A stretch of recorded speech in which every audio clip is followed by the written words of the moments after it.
Hello, everybody. Hi. Okay. Give me 1 second. I have to change something. Give me 1 second. Okay. All right, Golden Globes. I'm pulling it up. Why? Okay, are we on a commercial? Yeah.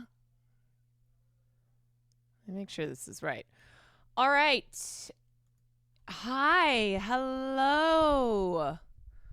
Hello. So I am I saw that the first one of the night went to Zoe. Didn't it? Or am I insane? Did you see the ring on Zendaya's finger? Yes, I did. Why is there like no... I just Googled it because I'm like, did I make that up or did I just like see the future? I don't know. Oh, sorry. I'll turn the music down.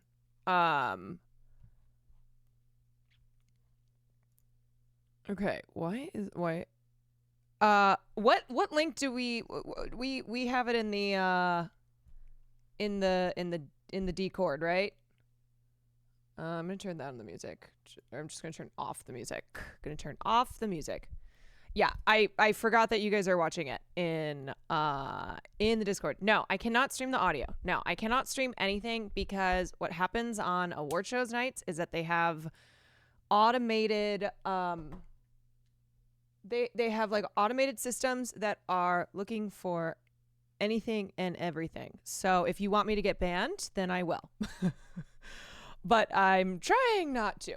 Can we watch it on your screen? We can watch it in the reflection of your eyes. Yeah. How about this?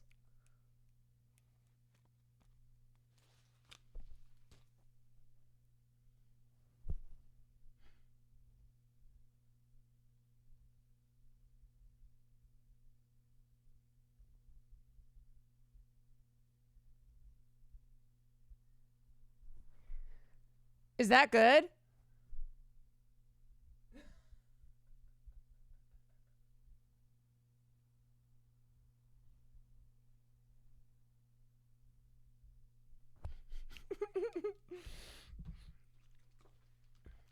What if we did that the whole time? Okay, so let's do this like let's do this like we did the Oscars. So I have this pulled up on my screen. Now, I think it's the same link that people are watching in the Discord. But I don't know if that means that we're going to be like, if people were watching other links, then we are going to be off.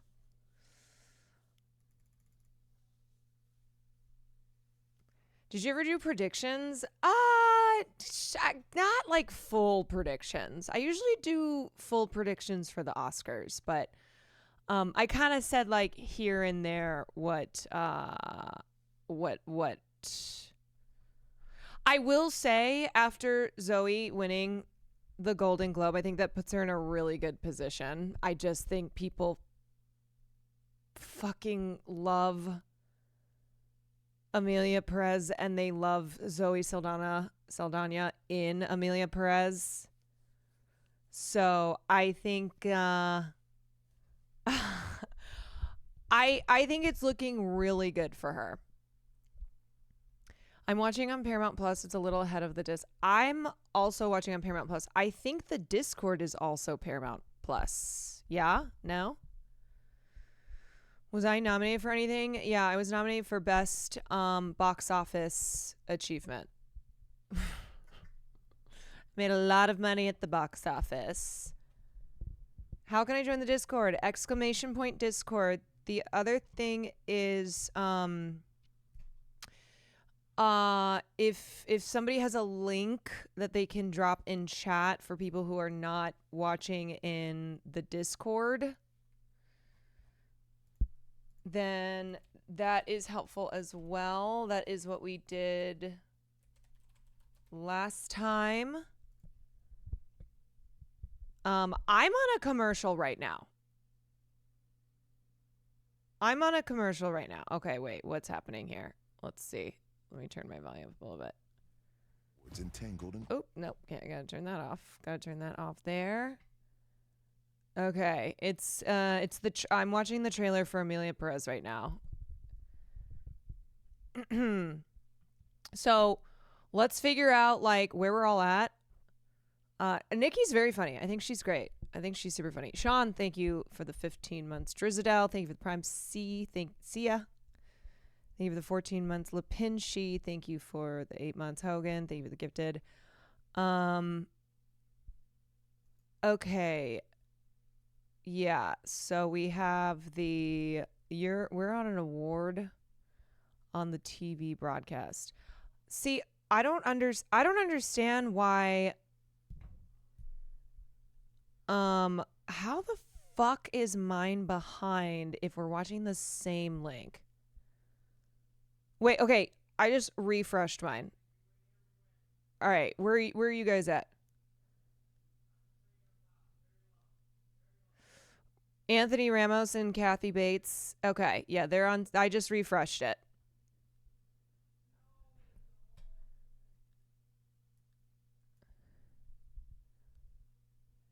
Kathy looks good. I feel like I haven't seen her. In so long. Okay. So just as a reminder, she's got a network TV show and is retiring after allegedly. Oh, okay. Okay, Kath. Yeah, she looks great. So I'm watching Paramount Plus. That's what I have up on my screen. I think that's what's happening in the Discord. If maybe there is a link that is not the Discord, if people can't watch in the Discord, or if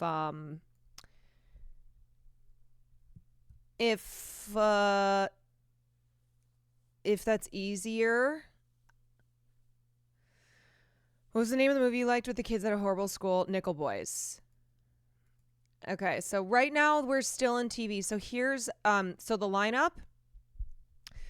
First one was film supporting actress, which went to Zoe Saldana for EMILIA PEREZ, which, yeah, I don't think that's really a surprise at all. And I feel like that film is going to do very well tonight. It is the most nominated film tonight. Hi. Hello. Okay, right now we're on female supporting actress for TV. And Jessica Grunning for Baby Reindeer just went. So I don't really care that much about TV tonight because we just had the Emmys. So if you don't know, the Golden Globes are the first award show of award season, and then it culminates with the Oscars. So the Golden Globes has been has had a lot of controversy over recent years, and they have supposedly cleaned things up. They have expanded their awards voting. The people who vote for the award show, which for a long time was the Hollywood Foreign Press Association, which is comprised of journalists, entertainment journalists, and there were just a lot of problems that included bribery, like studios and production companies bribing members of the Hollywood Foreign Press. There were issues with the racial makeup of the Hollywood Foreign Press. There were they finally looked into it, and there were 0 black journalists who were part of the HFPA. And so they have the Hollywood Foreign Press Association disbanded. It no longer is the FPA, even though it's still like journalists who are the ones who vote for the Golden Globes, but they expanded the membership. It's now owned by Dick Wolf. That is who took over the Golden Globes. It airs on, and it's distributed by CBS. So the Globes are notorious for being very silly. Even though they are a big award show, and as far as film goes, as far as American film award shows go, they are secondary to the Oscars, and there is some overlap there where people will look to see what happens at the Globes in anticipation of the Oscars. But it's also an award show where they'll do like silly things. They'll have movies like EMILIA, PEREZ that they are obsessed with and that they give a lot of nominations to. And then because they have categories that are split in between drama and then comedy/musical, it usually means that there are nominations and sometimes wins that happen at the Golden Globes that you will not see throughout the rest of award season. So it's kind of like, well, this is the one and done. And the Globes know that, so they like to kind of throw in... They like to either throw in random nominations, or they'll take a film that's actually really great, but that's just been kind of lost in the sauce, not really getting any attention, and they'll throw a nomination. They'll do like a Best Picture nomination for it, and like that's it.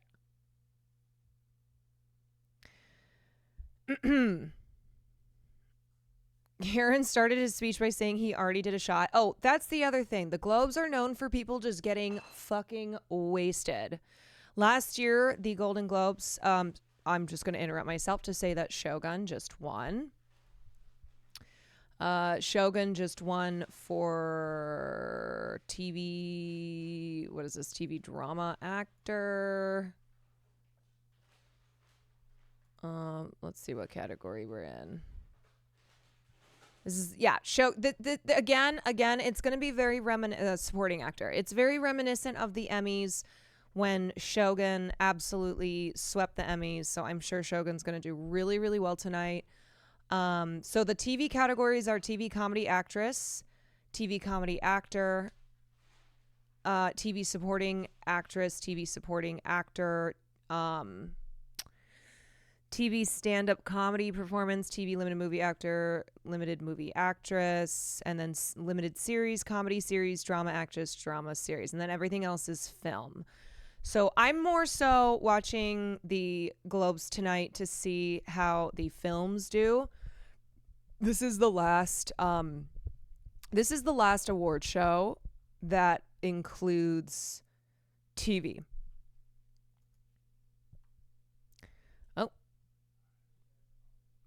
Here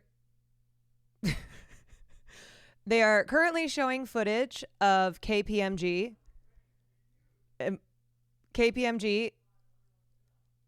who are the accounting firm for the Golden Globes, and they are carrying the silver briefcases, the top secret silver briefcases that have the winners in them.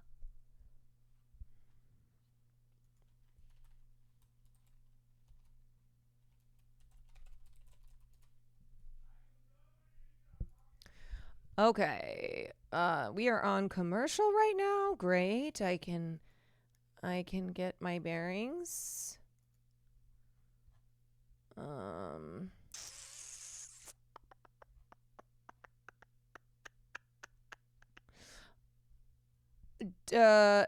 SAGs have. Oh, I totally forgot about the SAG Awards.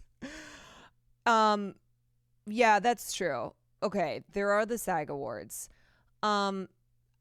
So I'm just like I'm over TV awards. I'm very into just focusing on film, like what films are getting nominated, what films are not getting nominated, and that is all beginning tonight. So they did the thing. Did they do the thing? Of course. Let's see. Oh, look how fast she grabs her finger. Oh my God. Jesus. Wow. Wow.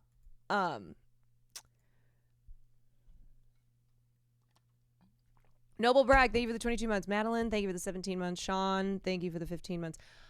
Okay, so let me just go through the categories here. So we just did TV supporting actors. So next up we have TV comedy actor, and then film screenplay, and then TV stand-up comedy performance. So like we're let's see, 1, 2, 3, 4, 5.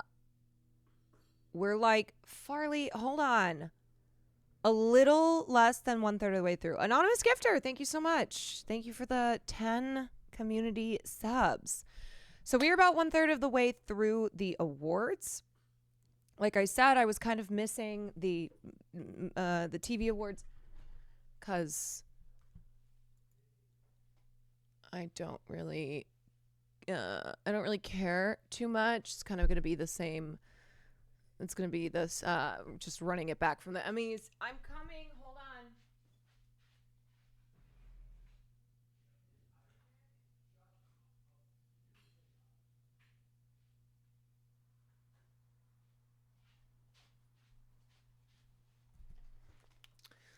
Okay, and then after the awards end, we will do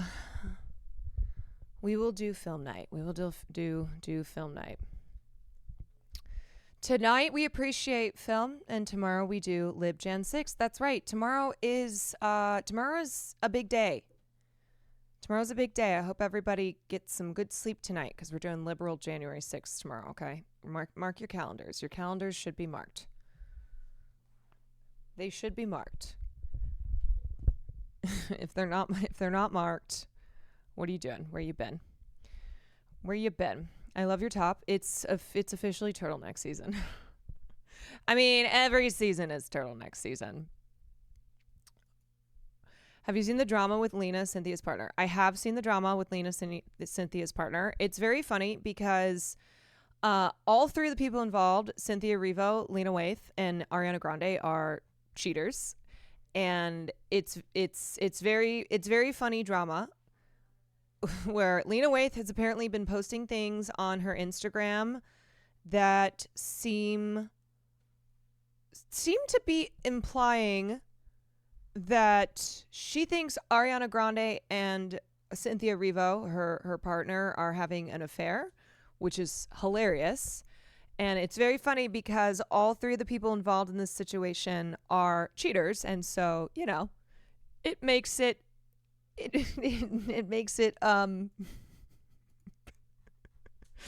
just delightfully stupid drama. Yeah. Yeah. You know,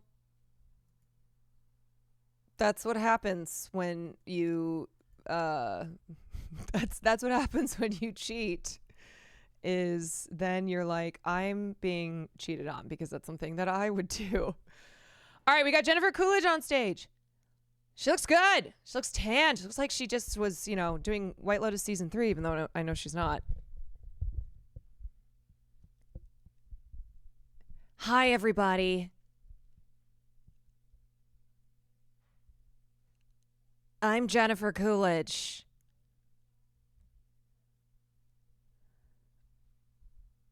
I like how Jennifer Coolidge is always kind of slightly heavily breathing. She's like, the lead actor. I just have to say something. I was with Billy Bob Thornton. Okay, where can we watch? So you can join in the Discord, ! Discord. There's a watch party happening. You can watch. You can just watch me as I'm watching and reacting to it. I think there are some other not formal links that I think people in the chat can drop you. My TV's so far behind your stream. Are you watching it on Paramount Plus or are you watching CBS? Okay, so right now what's being announced is TV comedy actor.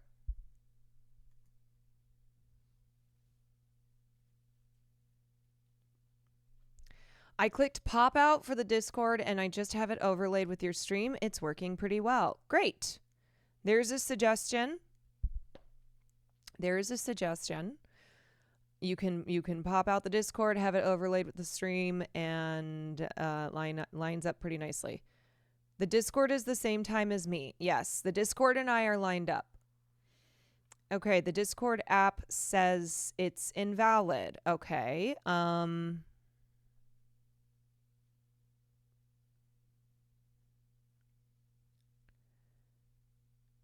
The invite? No, it should be good. Try to click it again. Try it again. Jeremy Allen White just won for the Bear.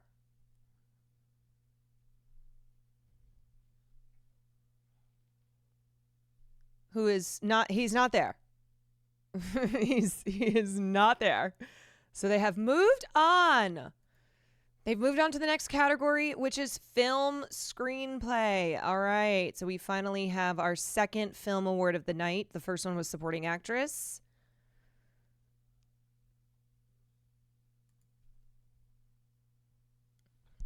Okay, let me pull up the Golden Globe. Morris Chestnut, you beautiful, beautiful man. We'll say that orange outfit is, it's kind of giving Dumb and Dumber vibes. Dude, if Emilia Perez wins original screenplay,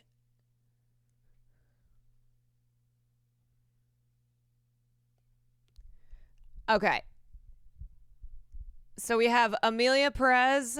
We have Sean Baker for Nora. It's going to win. I've made peace with it. No, Nandre. Brady Corbett and Mona Fastvold, The Brutalist, which I saw hungover today. That was fun. Jesse Eisenberg's A Real Pain. I don't think that's going to win.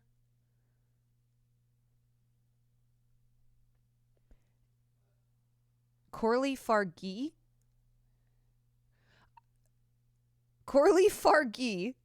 I don't think that's how it's pronounced, but Corley for The Substance, and then Peter Strawn for Conclave. I think this is going to go Anora or Emilia Perez.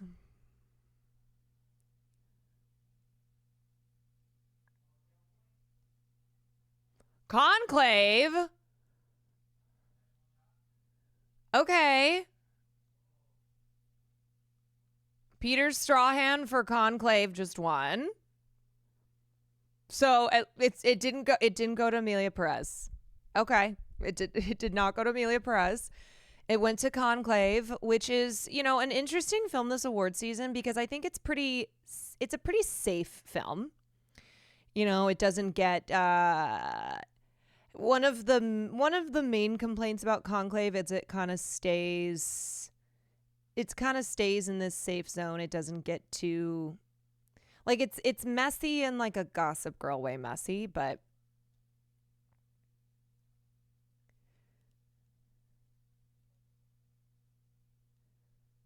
I enjoyed it.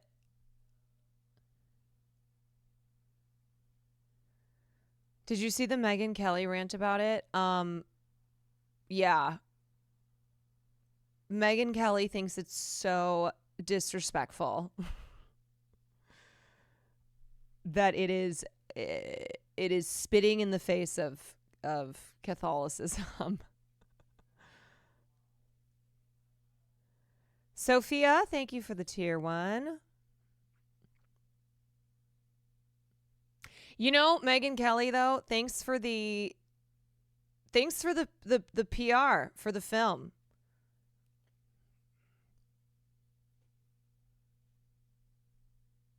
When you have somebody like Megyn Kelly come out and just spitting mad about a film like Conclave, people are going to be like, "Oh, maybe I should go see this."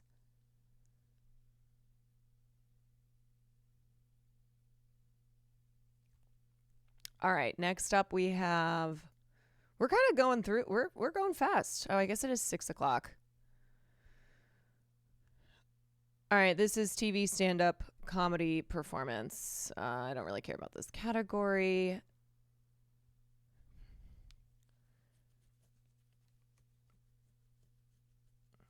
Movie was good. The performances were great. Last 5 minutes or so disjointed. It felt odd, but I guess that was the point. I think a lot of people who liked Conclave agreed that the ending was not that great.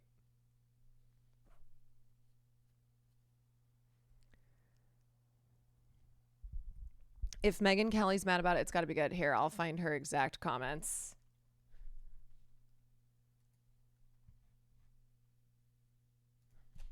Megyn Kelly Conclave. Ha! Megyn Kelly slams Conclave as disgusting anti-Catholic film. Says shame on Ralph Fiennes. Catholics are always fair game to smear.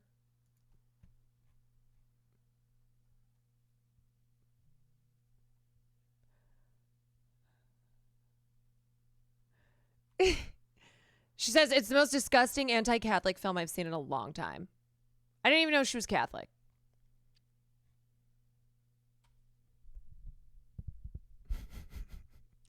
Shame on Ralph Fiennes, Stanley Tucci, and John Lithgow.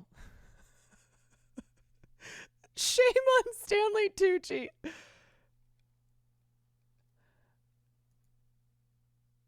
Do they always have these little weird fun facts under the celebs, like Demi Moore having a collection of 2,000 dolls?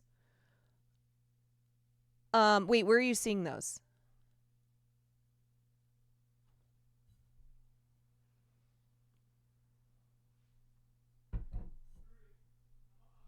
Rami Youssef. That would be fun if he won. Got my girlfriend Stanley Tucci's autobiography cookbook as a gag gift alongside the Cinema Studies by Kim Jong-un. Oh, some nice reading for her for the new year. When a celeb comes out to present, there's usually little fun facts under. Oh, Ali Wong just won for stand-up. I don't know how long they've been doing that.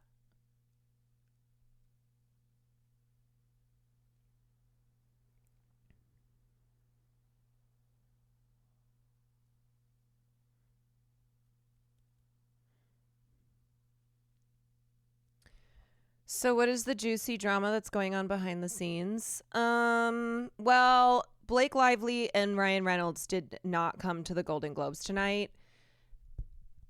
I'm sure a lot of people are discussing the Justin Baldoni Blake Lively situation. Yeah, so they were set to attend, and because of everything going on, they decided not to go.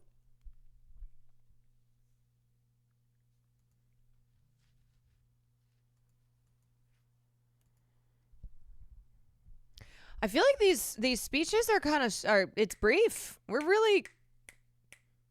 clipping along.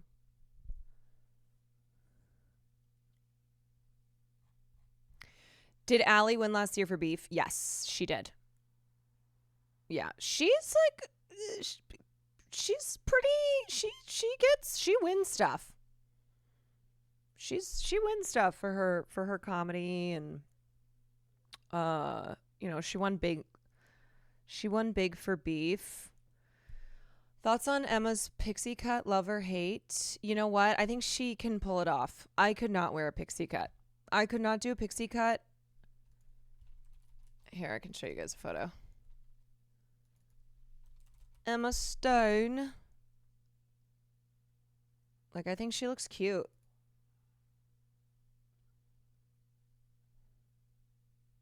She has the features for a pixie cut. Like, I would not look good. I would not look good. She has the bone structure and like just how big her features are. Her eyeballs. Like, I think when you have eyeballs like Emma Stone, you can wear a pixie cut. Okay, we can talk about The Ring. Hold on. So anywho, I got up this morning and I was like, fuck, I need to go see The Brutalist. And Will was like, why? And I said, because it's the Golden Globes tonight and it's the only major film that's really that like is being talked about, has been nominated, is being seen as a front runner that I haven't seen yet. And he's like, yeah, but just you don't have to go see it. And I said, you know how you wake up at 6 a.m. for Jets games? That's this for me.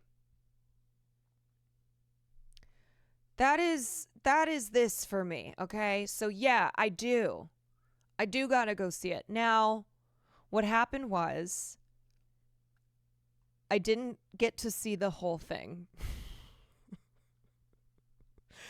I could only see half of it. I'm going to have to go see the second half. I'm going to have to go see the second half sometime this week. Because, one, okay, I went to dinner last night and I drank sake. I cannot believe that this is my second hangover of the year. I'm like, seriously, I really am done with this. I am done with it.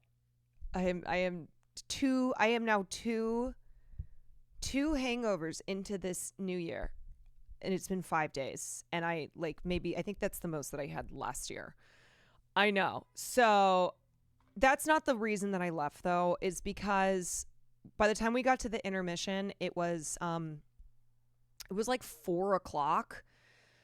And I went, okay, I either wait for the intermission to end and then watch half an hour more and then go home so I can get ready for stream, or I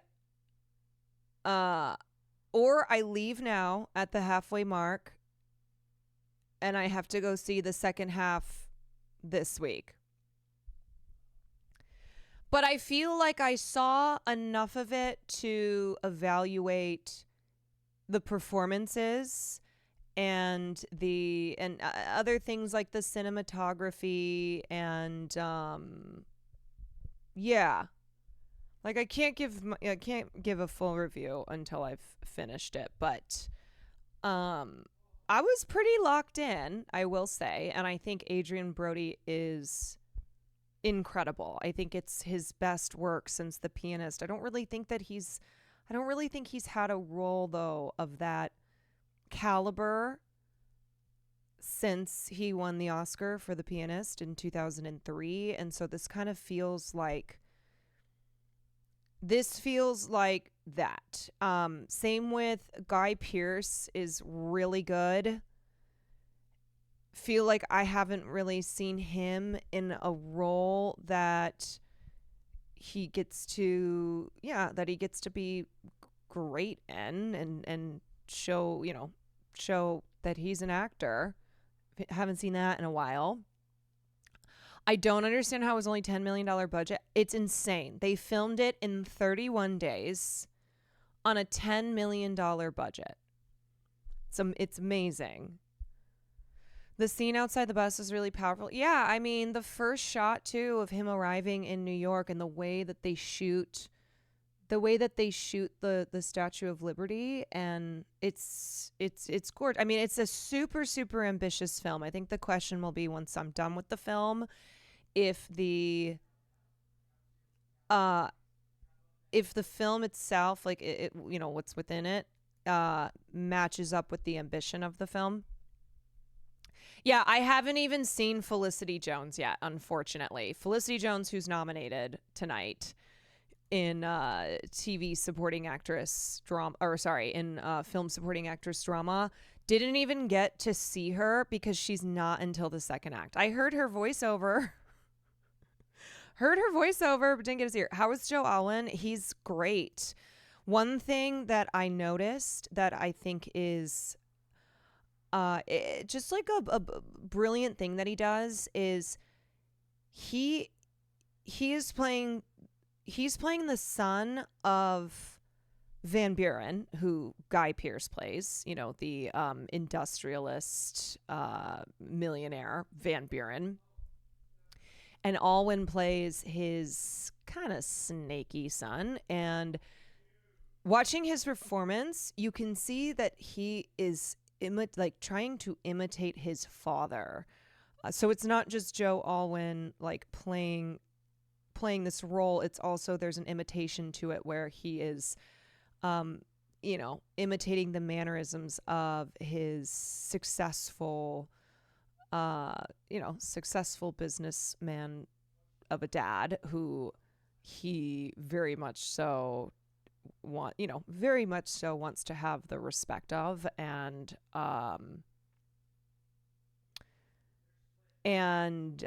yet he is not his father. Okay, we got Sharon Stone. We got Sharon Stone on stage. She is presenting films non-English. This is going to go to Emilia Perez. I will say, nice to see All We Imagine As Light on that list, and also a nomination for the director.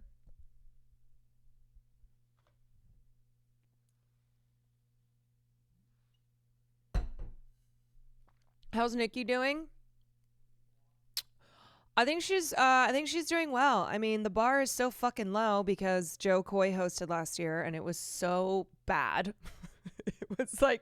It was so bad that it reached outside of the circle of people who watch something like the Golden Globes, pay attention to that.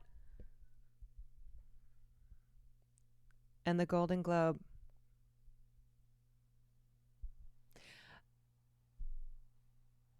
Emilia Perez. Emilia Perez. The Diddy joke. Well, I actually missed most of her monologue. So I'm gonna watch that. We'll watch that tomorrow. So what we're gonna do tomorrow is that we'll watch the actual moments from the show that I want to watch, because I will not get in trouble. Was it rough? Really? Well, like I said, the bar is low. The bar is very low. I don't think she can be worse than Joe Coy. I will have to just watch the full thing.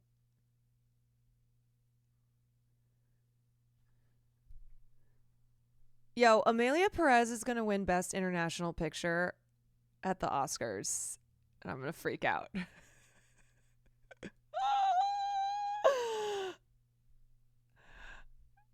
I didn't think it was that bad for a show host. I mean, you guys got to remember too, the Globes are a mess. The Globes are a mess, and they're trying to like not have the Globes be a mess. They're trying to fix the reputation of the Globes. So last year was supposed to be the first year of we're fixing the Globes. We're coming back better than ever. And then they had Joe Coy hosting. It was so bad. I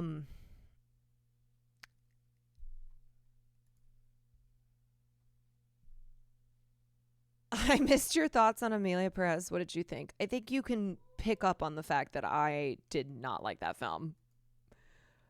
It's one of my worst films of the year. Especially for how much love and how many accolades the film is already receiving.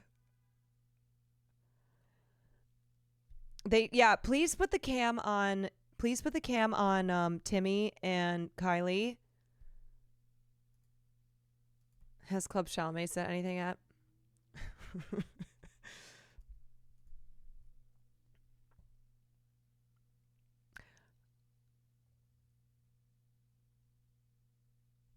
Okay, wait, I'm listening.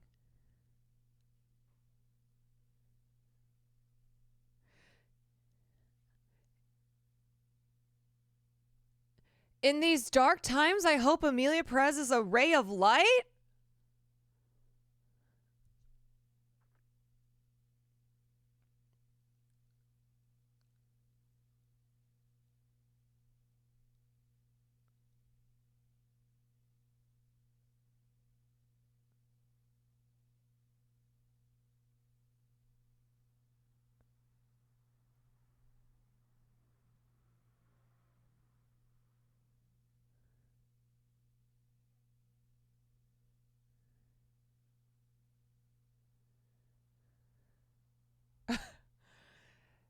That was like, that was a sweet speech. That was a sweet speech because he's talking, you know, he's like, for everybody who's worried in these trying times, you know, keep your head up, blah, blah, blah. But we're talking about the film Emilia Perez. Like, that film is going to be, that's the ray of light. As Emilia Perez would say, bingo.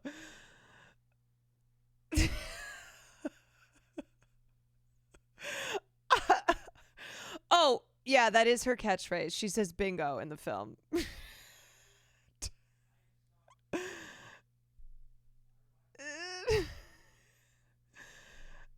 Okay, now we're back to TV.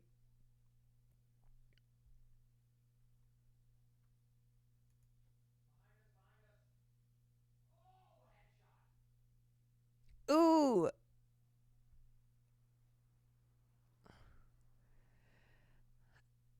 Is Colin going to beat Richard? I don't think so.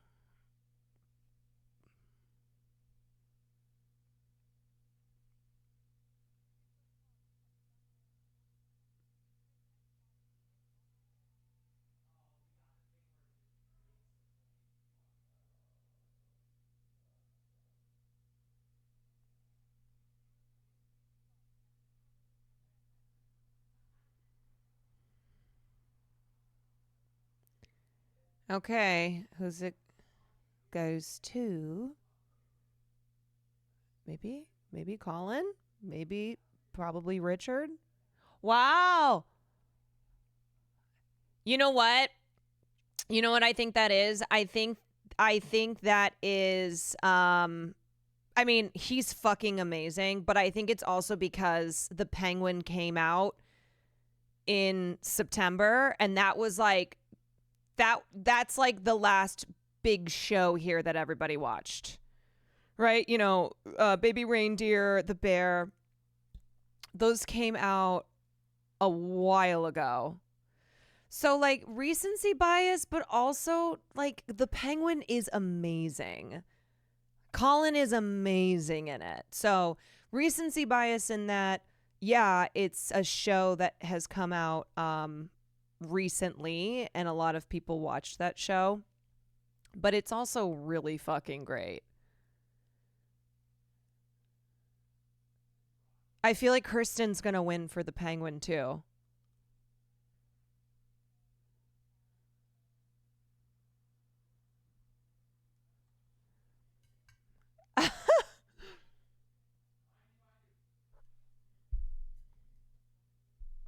Tanka. Tanka. It's prosthetics from here on out, he just said.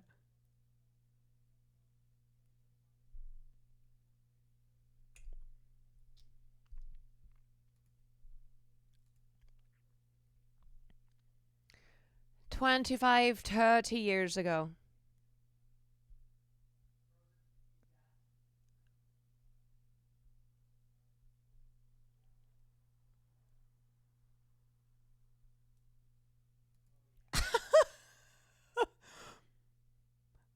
Oh, he just said craft service. He's love that.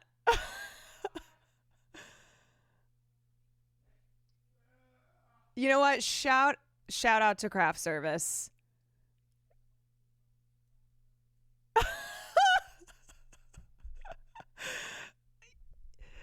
I love I love when an actor shouts out unsung heroes on stage. Like when Io Debris shouted out all the assistants. Okay, so this category is female actor, limited series, anthology series, or TV, or movie made for TV. I think we're gonna have back-to-back Batman wins or Penguin wins here.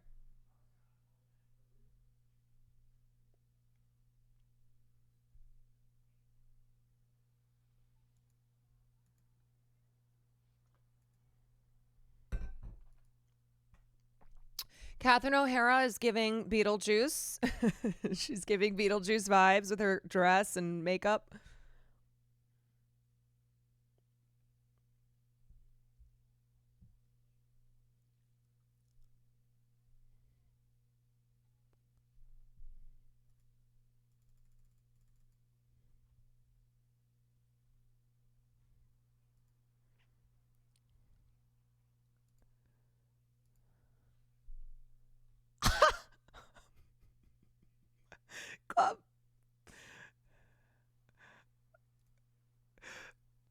Please behave in the comments tonight. Thanks.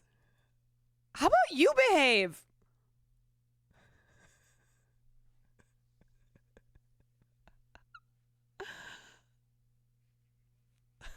Says you.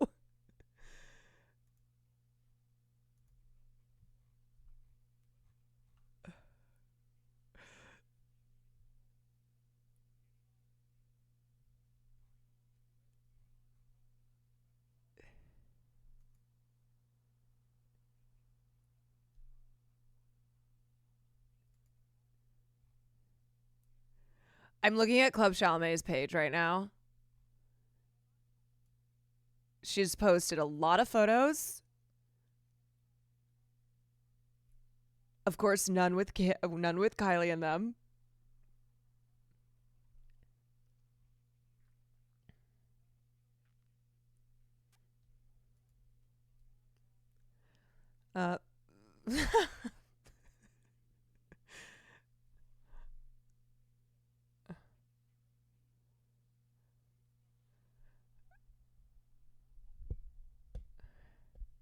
Fadi, thank you for the 4 months. Why Johnny, thank you for the 3 months. Sophia, thank you for the tier 1.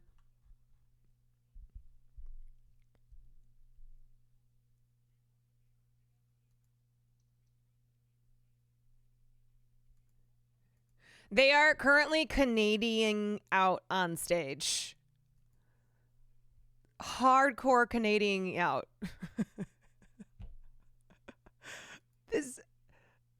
This is so long.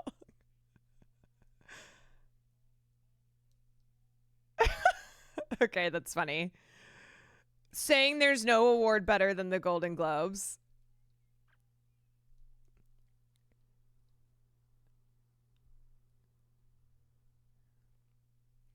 All right, here we go. Here we go.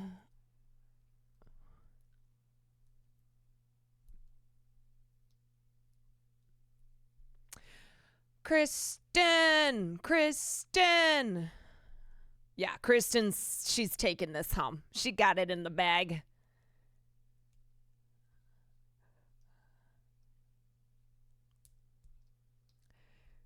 Like, I doubt that voters even really watched those other shows. No, you're fucking kidding me?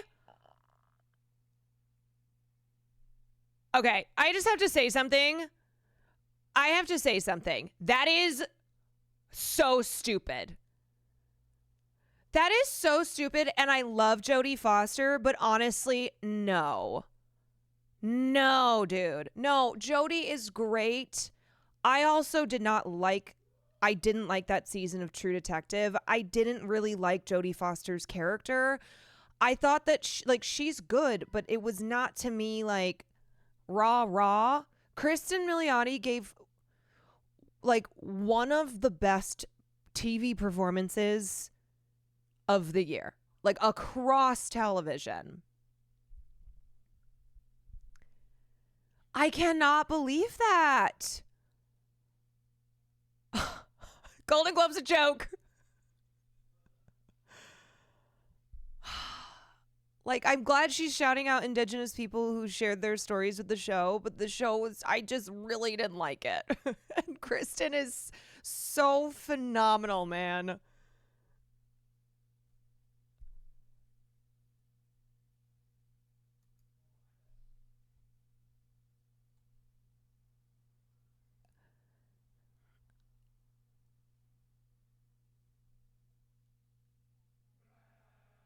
Jodie Foster and True Detective over Kristen Milioti in The Penguin.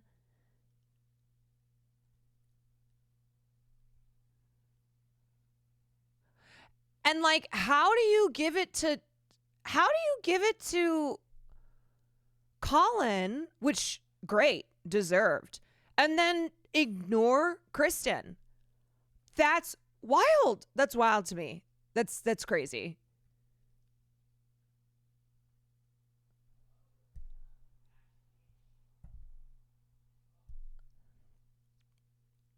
Okay, I'm genuinely surprised because obviously Golden Globes viewers or voters watched The Penguin. Like, it's an extremely popular show. A lot of people watched it. They gave Colin Farrell they gave him the Globe, so they obviously saw Kristen Miliotti's performance, and she is mesmerizing in that show. In that show, she is so good. I would literally take an Emilia Perez sweep over this snub.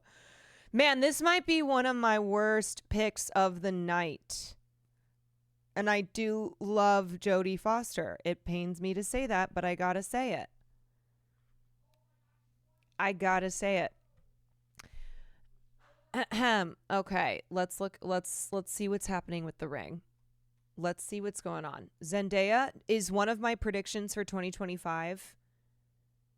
Is one of my predictions for 2025 going to be true, which is that Zendaya and Tom Holland are engaged?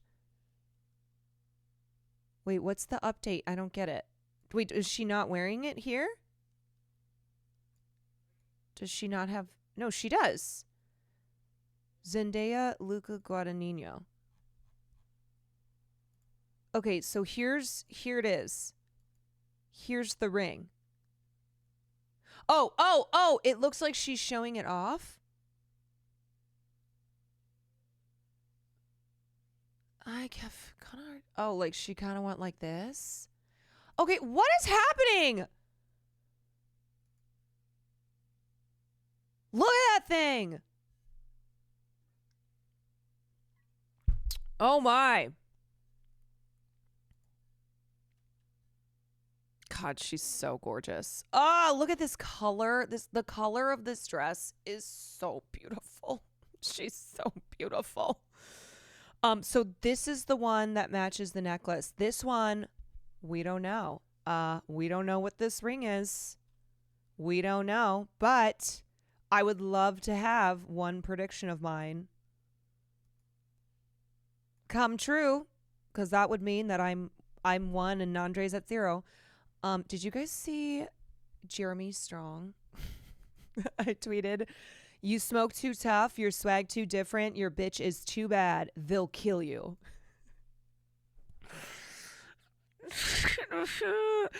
Oh, the matching bucket hat, man. The matching bucket hat. Bro went full Fear and Loathing. Yeah, he did.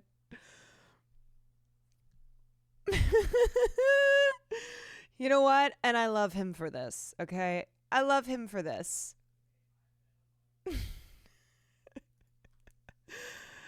All right, here's what we have coming up, you guys.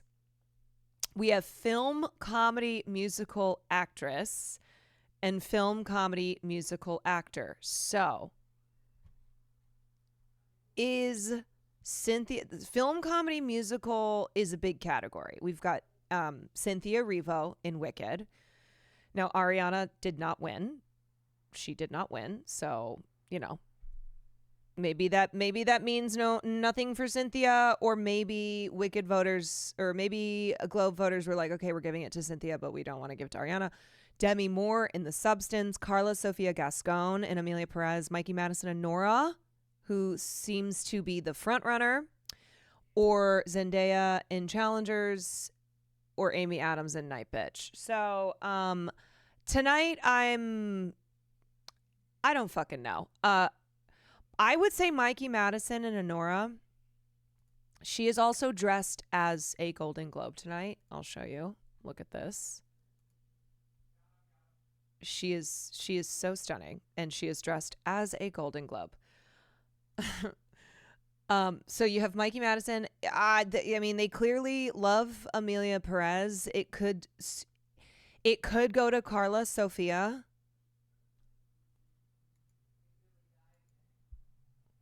They could decide to give it to Cynthia Erivo because she's the standout performance of Wicked. Demi Moore, The Substance, I don't think so. The three that I don't think are contenders are Amy Adams and Night Bitch, Zendaya and Challengers, and Demi in The Substance, even though that'd be fun. Okay, Andrew Garfield is presenting. Andrew Garfield, his first job was at Starbucks and was transferred to various locations. Why is everybody wearing gloves tonight? I've noticed that. There's the trend of wearing gloves. Kerry Washington's got the gloves on. Amy Wong had the gloves on. Ariana had the glove. The gloves are in. Look at Andrew Garfield with like the 2 buttons unbuttoned. His little slutty look. I just said that as he was talking about collective humanity. I'm like, look at his. Okay. Let's see. Bro, Amy, I need to have a talk with you about your career. We need to chat. Because we got to get you that Oscar. It is not happening.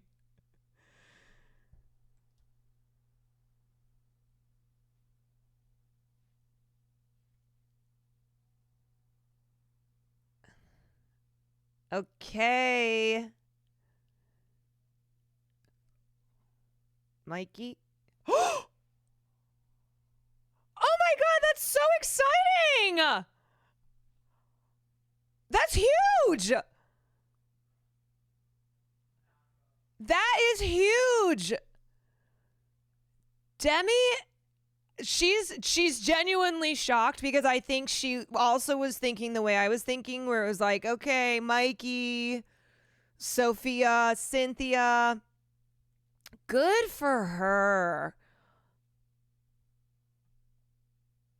Wow. Yeah. Let's go, horror movies. We're so back. First win. First win.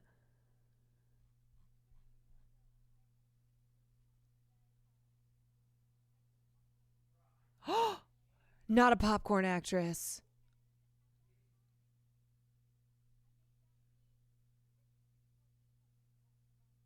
Oh.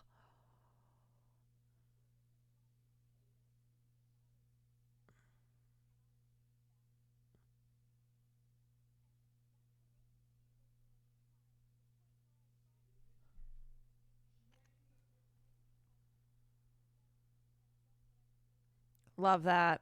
That's her comeback.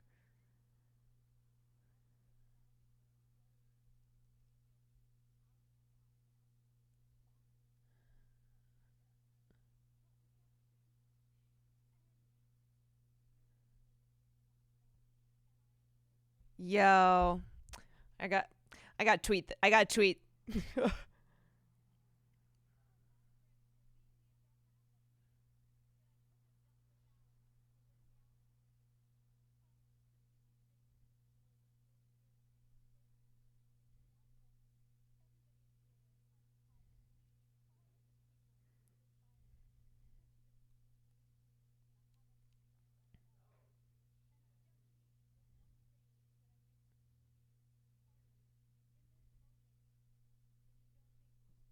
Hmm.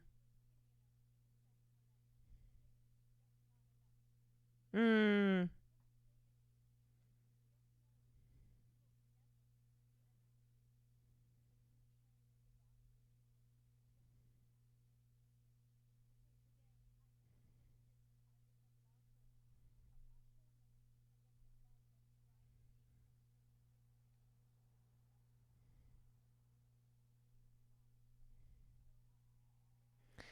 You know what?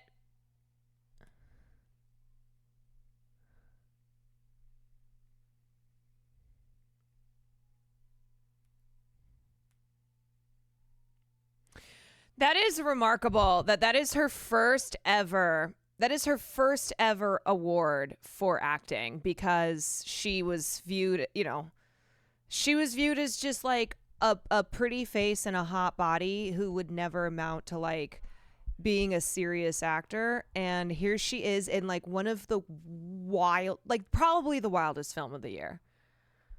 The wildest film of the year where it's just such a like a full circle, like very meta role for her, and she's amazing.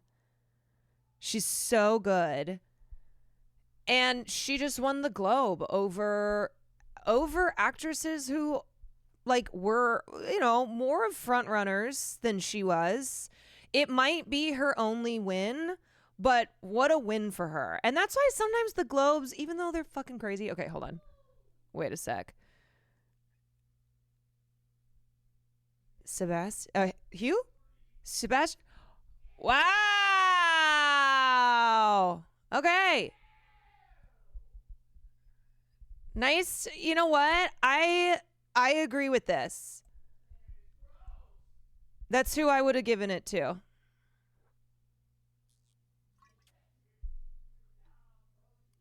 Sebastian Stan. What a strange year he's had with like The Apprentice and A Different Man. That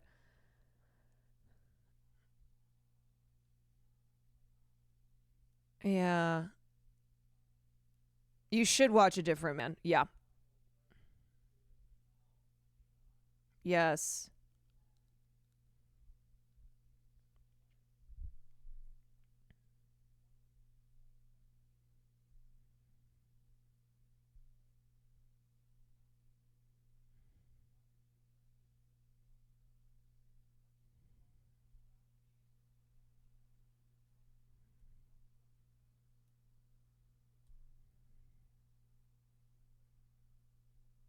Mhm.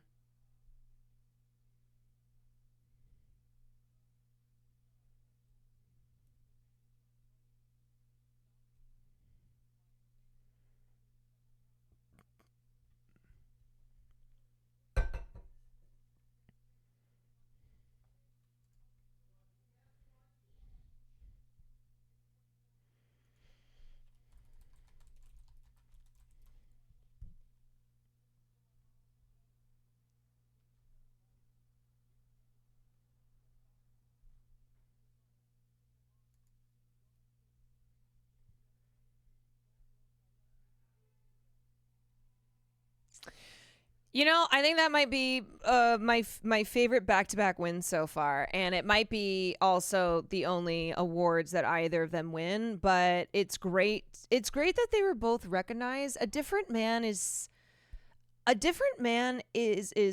film this year that I think has it's kind of like popped up here and there, and you know it's gotten a little bit of attention, and then it falls off and then gets a little bit of attention, and it is a absolutely a film worth seeing. I think it's one of the I think it's one of the strangest, uh but also one of the best of the year if I'm looking back. Like if I put together my top films of the year, I'll probably have a different man on it. Um it is, yeah, it's a strange little film. It's a black comedy psychological thriller film. It stars Sebastian Stan, who plays a man with a disfigured face, and he undergoes this.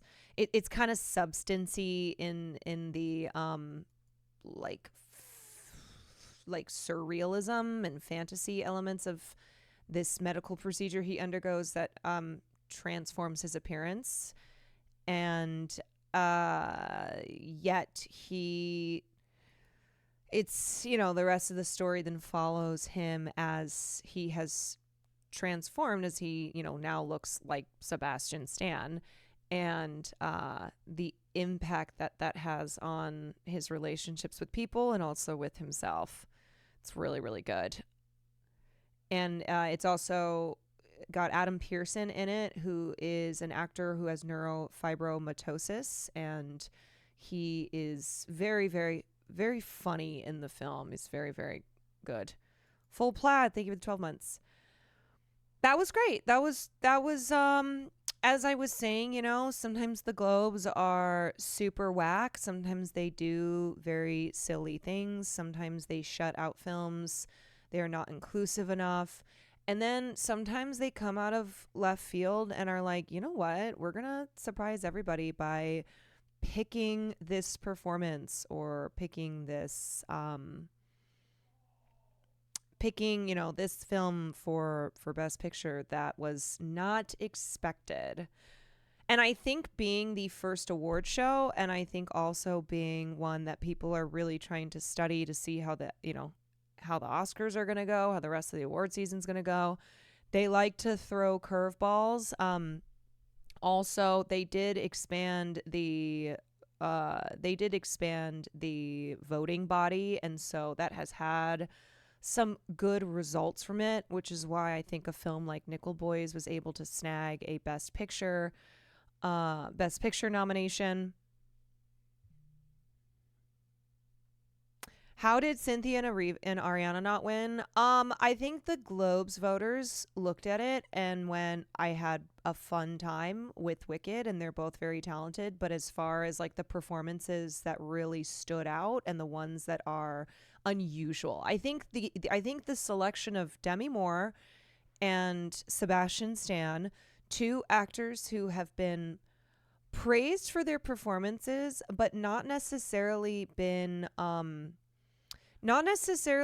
seen as awards contenders, but they both play these really, really like weird, unusual roles that they, physically have to, that required a physical transformation, and also, deals with the psychological. So I think the voters were like, yeah, these are funky, and they stuck with us.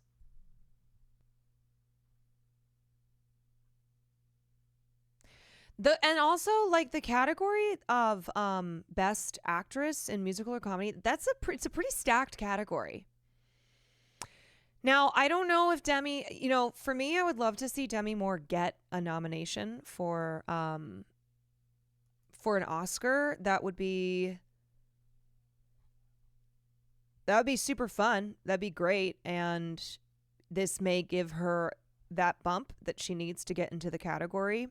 The problem is that the Globes again are split into drama and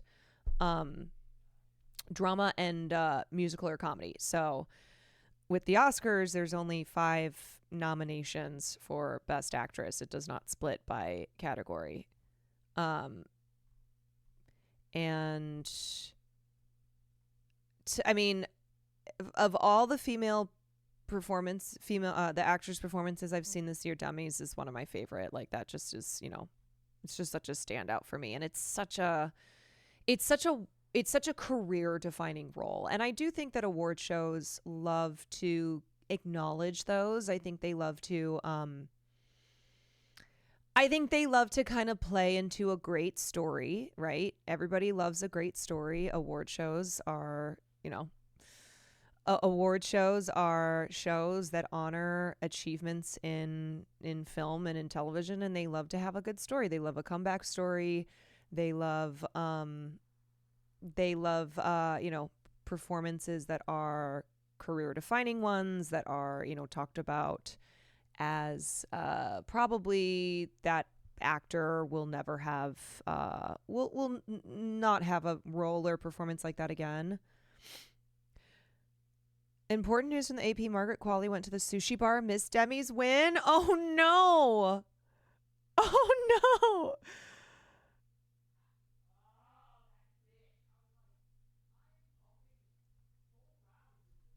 no. You think this will clinch an Oscar nom for her? I hope so. That would be great. I hope they don't do random shit like Kate Winslet and Lee, That's kind of not that I've seen that, and I do love me some Kate Winslet, but yeah, you never know if it's going to be one of those where you're like the category is, filled with actress performances in films that nobody has like really talked about. Jodie Foster, first time Oscar nom for television. Yeah, you know what? Fuck it. Fuck it.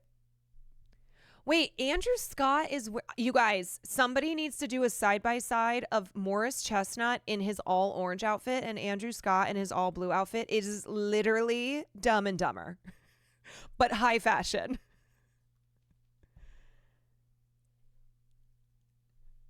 All right, I'm going to grab some water. Hold on.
Yeah, just a silent chair stream. You missed, if you're a woman in your 50s, that's a comeback. If you're a man in your 50s, congrats, you're playing Sydney Sweeney's boyfriend. That's a good line.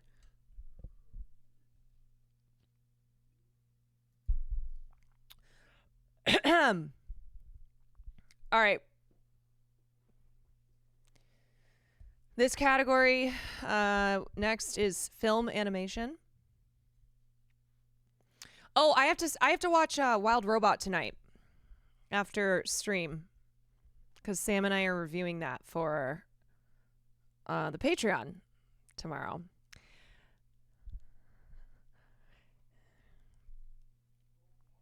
Have you seen a single one? Yeah, I saw Inside Out 2.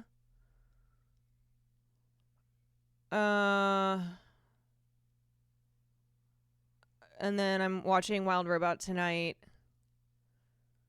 That's it. Usually I'm kind of slow on the animated films.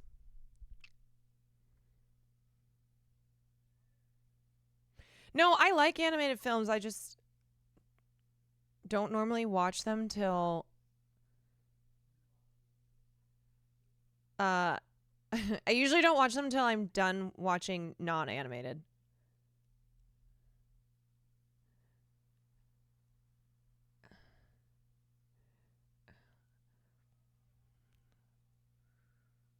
The winner is Flow.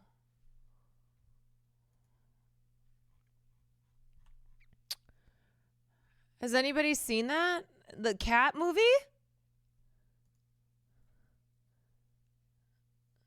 The cat. Anybody?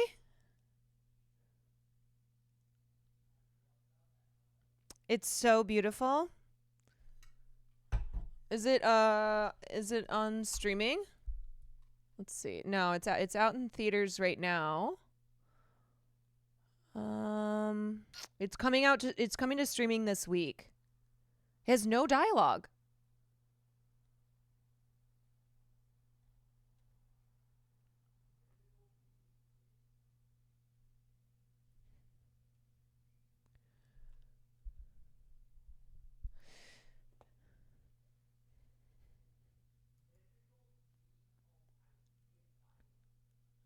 Wow. That's exciting. The first time a film from Latvia has been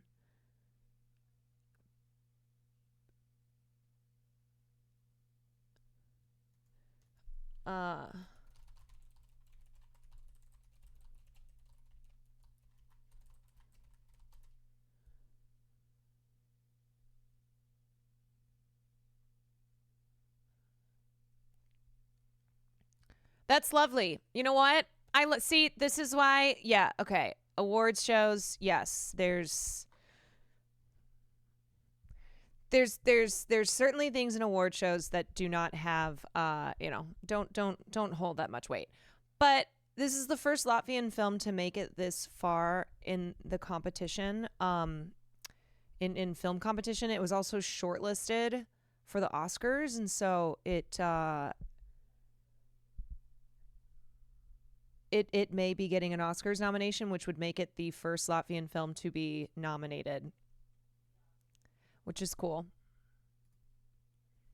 All right, director. Okay.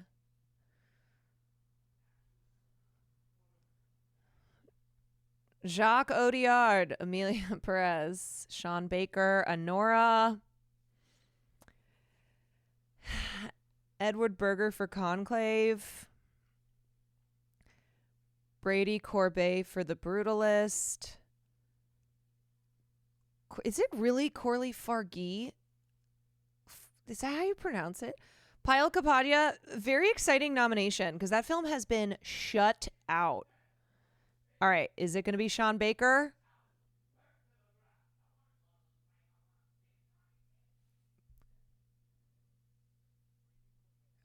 Okay, Honora might be walking away with nothing. Brady Corbet just won for The Brutalist. It took 7 years to make. That's crazy because it was 31 days filming. Wow.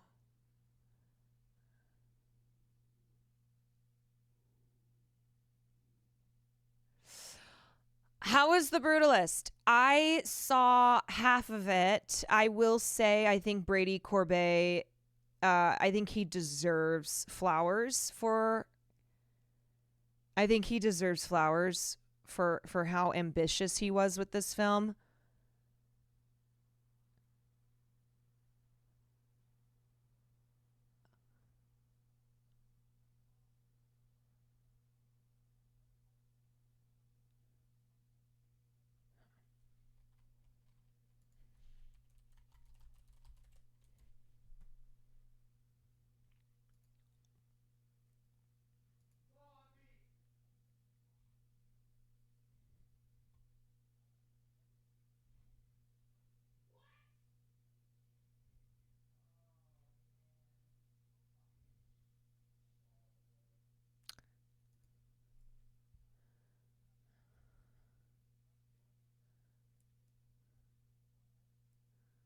We have the same phone case.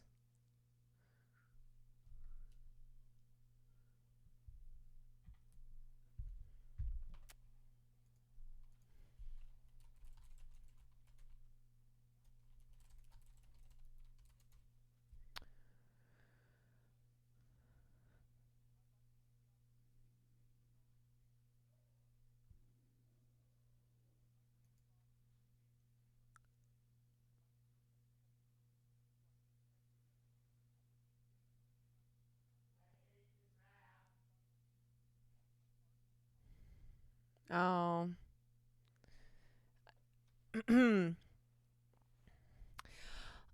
How was the Zionist aspect of the film? So in the first half of the film, which is what I saw today, it is the mention of Zionism is a speech. It's an old recording of David Ben-Gurion, who was the first prime minister of Israel, who is talking about talking about the founding of Israel and the importance for Jews, blah blah blah. And it's within the setting of post World War II, where Adrian Brody's character, he is a Hungarian Jewish immigrant to the United States, and obviously has a lot of trauma and pain, and he is trying to make a new life for himself in the US. And so I kind of am wondering how in the second half the Zionism element is going to tie in more. I feel like the vibe I kind of was getting so far is that it's not sympathetic to Zionism, but more so to the more so to Jewish trauma and pain, and why Jewish people would have at that time wanted their own homeland because of the bureaucratic mess of trying to immigrate to the United States, and also of course the events of World War II and the Holocaust. So I don't know. I have to finish the film. I have to go back this week and watch the second half. I might just go rewatch the whole thing. No, it's not pro genocide. No. The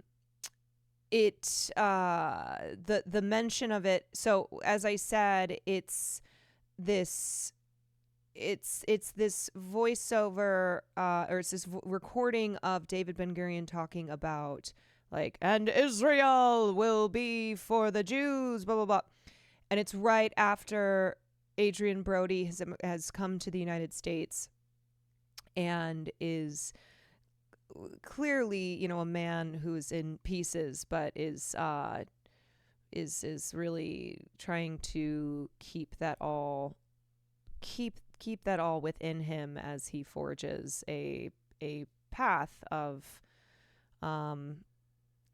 a new path where he was this very well respected, very successful architect in Budapest, and now he, like a lot of Jews who were just had their livelihoods and their lives destroyed by the Holocaust, is having to just start totally new. And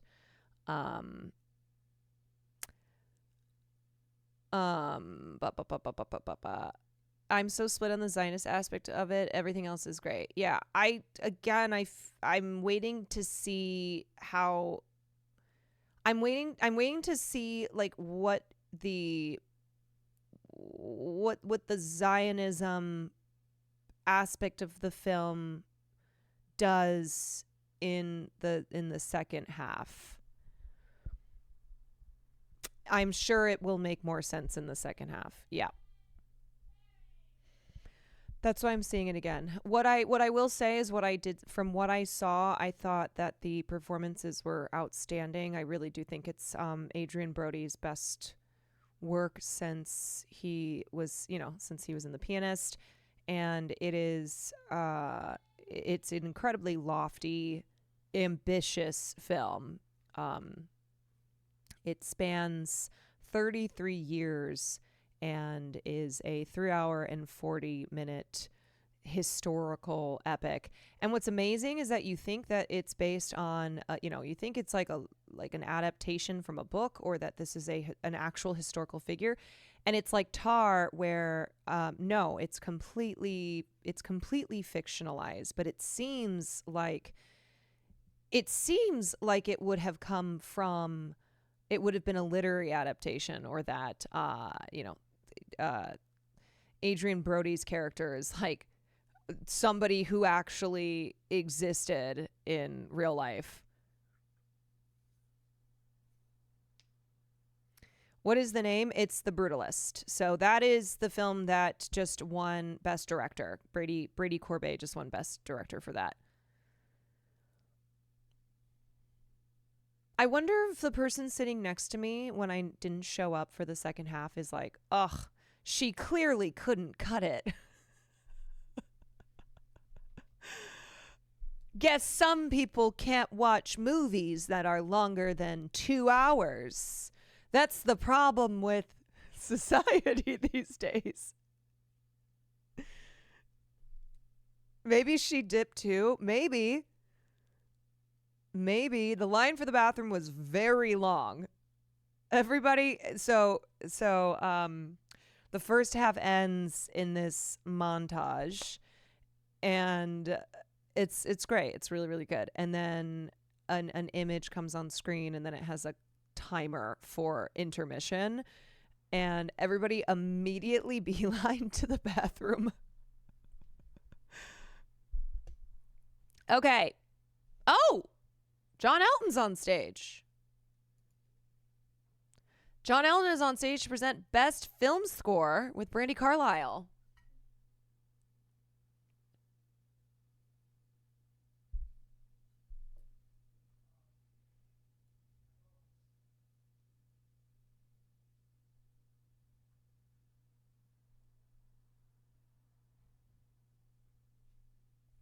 Did you say Rihanna?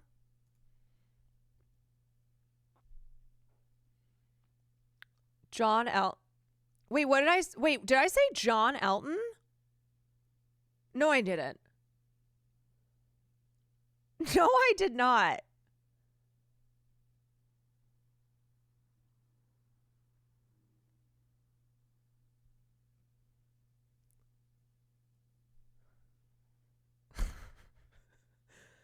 Multiple times I said John Elton.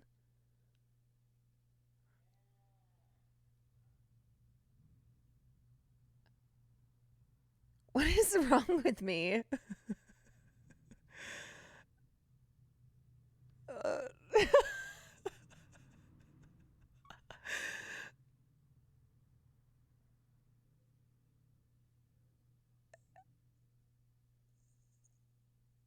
Please give it to challengers. Please. Please. That would be fucking awesome. Please. Maybe something for Dune. Maybe Dune 2 will get something here. John Elton.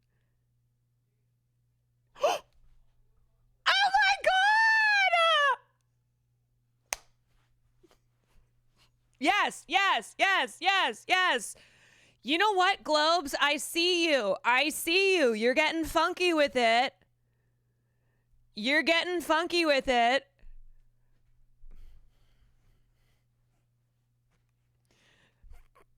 Thank God. Thank God that challengers won score, because it is so fucking sick. And it really is like the soundtrack of the summer. Fuck you, BAFTAs, for not recognizing it, you British piece of shit. John Elton was so excited. John Elton. He seemed so excited. He was like, yes.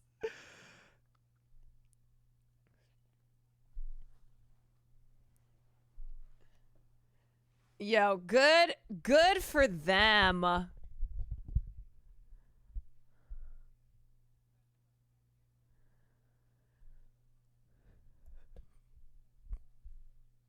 John Elton, my God, what is wrong with me?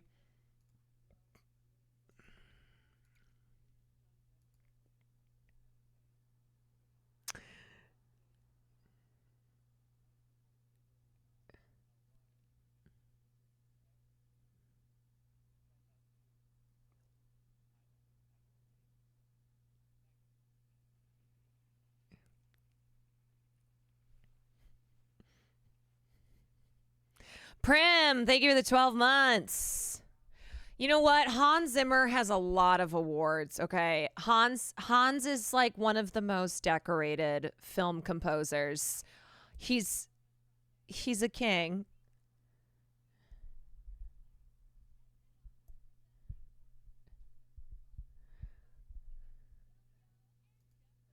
The stars of Wicked, Michelle Yeoh and Jeff Goldblum.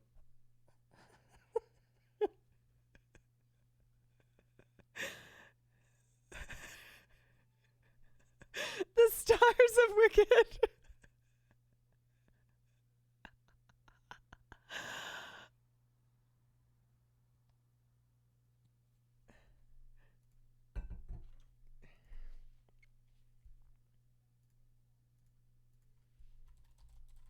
Oh.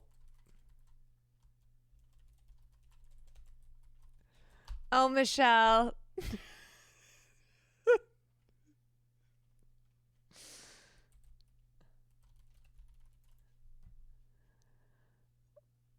Yeah, John Williams has more than Hans Zimmer.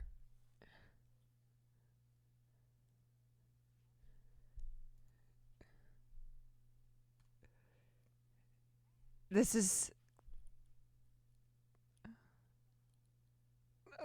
God.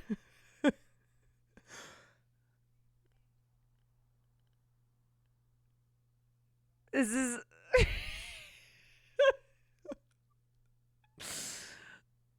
Oh my god, they're giving Facebook parents.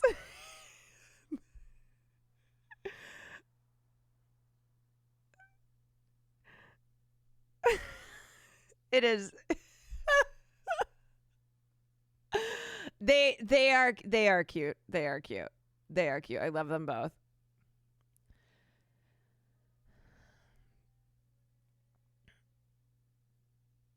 Please, it has to go to challengers. Repress.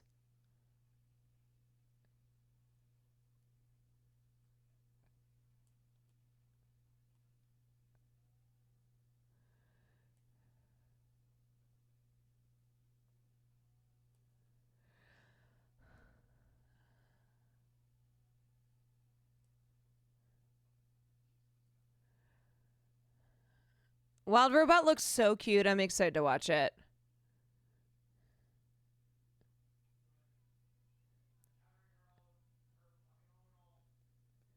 Challengers, challengers, challengers.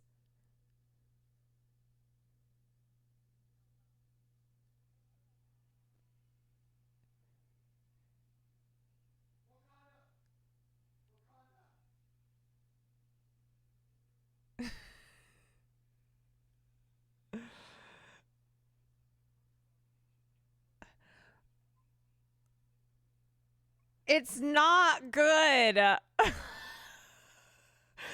You know what? The Globes were like, we gave challengers best score.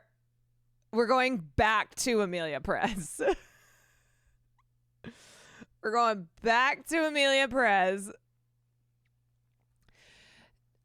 Okay, yes, to be fair, it's probably the best song from Emilia Perez.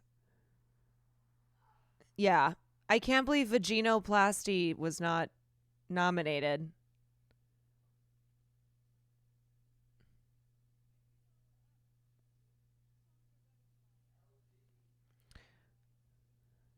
Why did Zoe get on stage? Maybe because she performed it.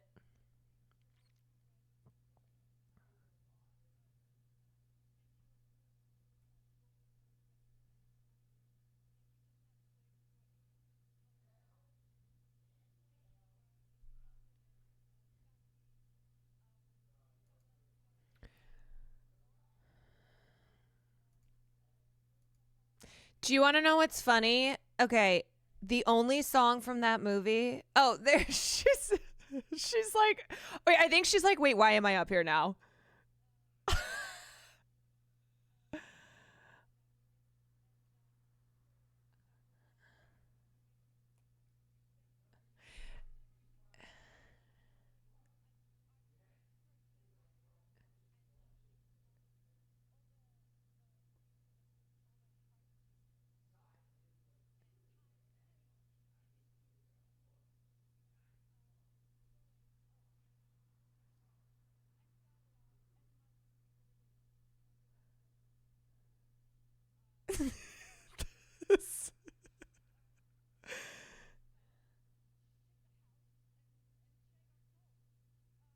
This feels so awkward.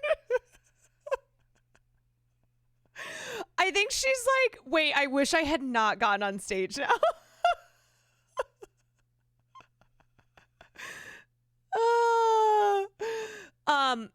Okay, what I will say is what's hilarious is that the only song from Amelia Perez that I do like know is Penis to Vagina. Vaginoplasty. That is the one that I'm like, yeah, that song has well, at least that part of the song.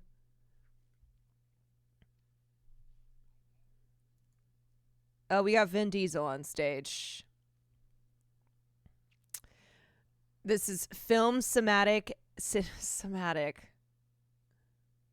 This is film cinematic and box office achievement. So, money.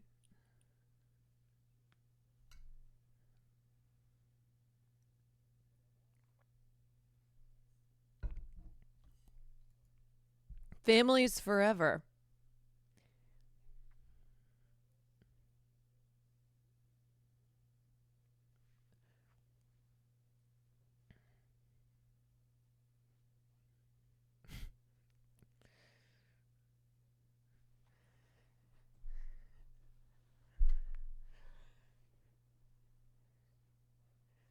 Like family. Can't tell if he's stoned. I think that's just him. I think that's how he is. Oh, he said it. He said it.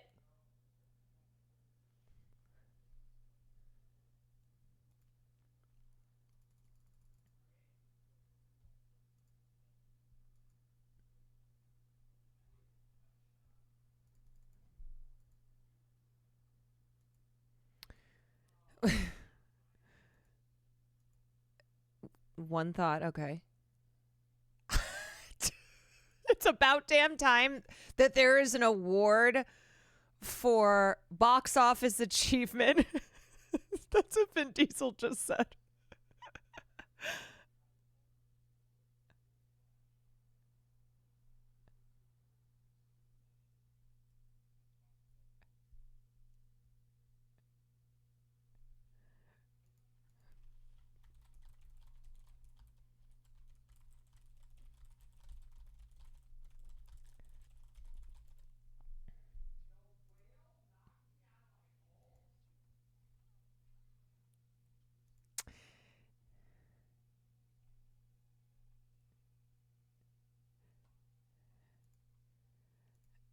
Wicked, maybe? I don't know. Wicked hasn't really gotten anything.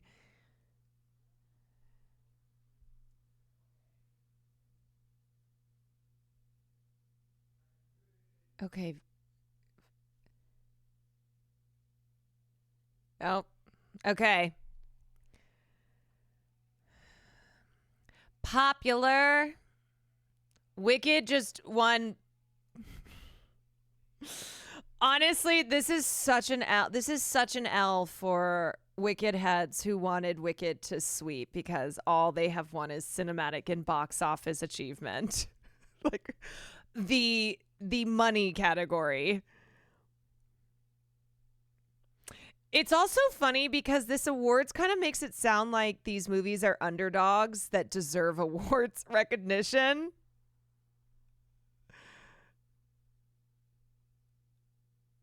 Also, this is the film that Barbie. Okay. Y'all, this is the category that Barbie won last year. And Barbie did not win big at the Oscars. So maybe Wicked is. This is. It's going to be the same story.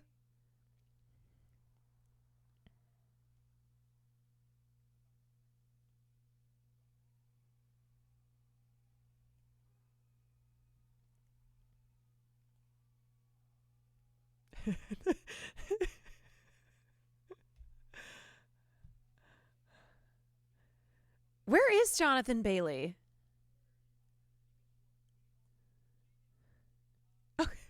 They are screaming back there. Graham, thank you for the 19 months. Maria, thank you for the prime.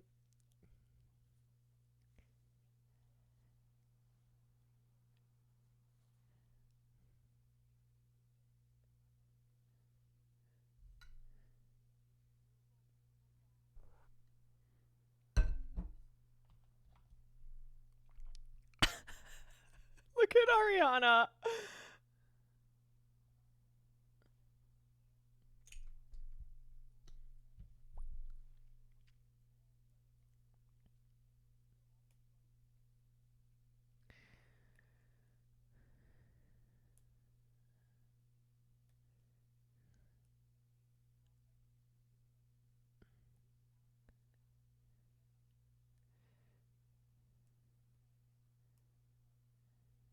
This speech has such theater kid energy.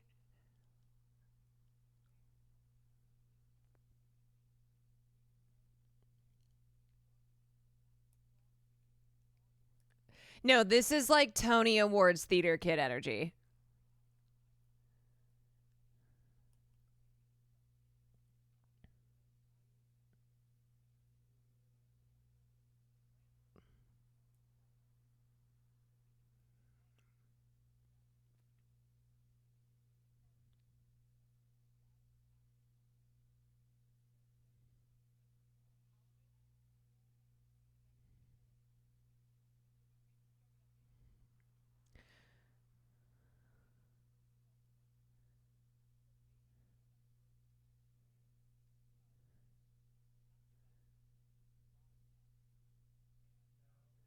And Defy. Yeah, okay. I was like, oh, there we go. Together, I was like, you gotta bring in a wicked pun here or something. Yeah, radical optimism mentioned. Radical optimism mentioned.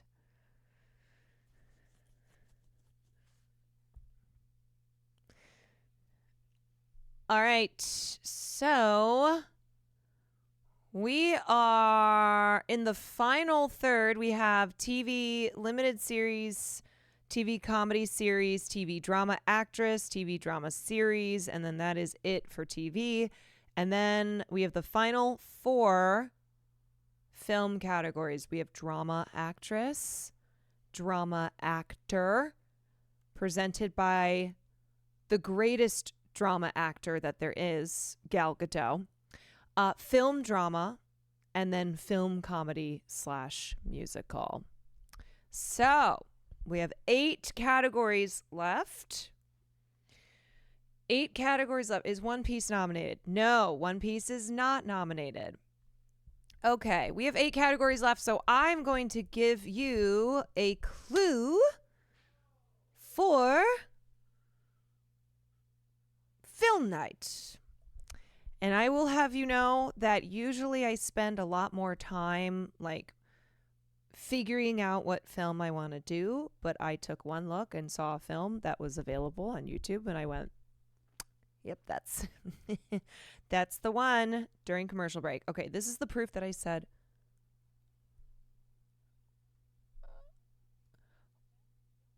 Okay, I did say John Elton. I said it. I said John Elton. I said, you know what? Goodbye. See you later. I was caught in AI 4K 1080p. John Elton. You know what? He is John Elton. Okay. All right. So the first clue. The first clue for you guys is that this film received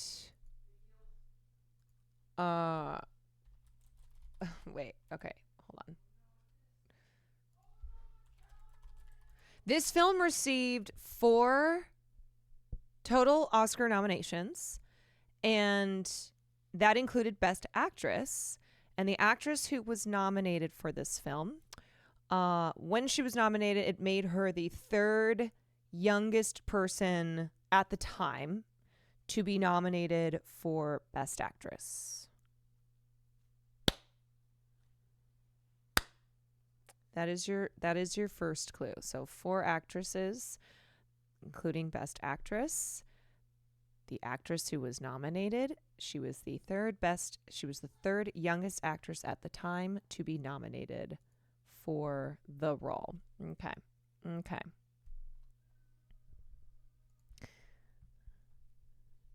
All right, are we still on a commercial break? We are still on a commercial break. Let me think of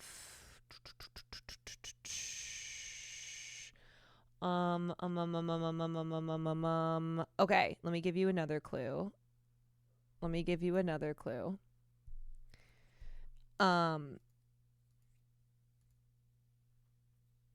This is a film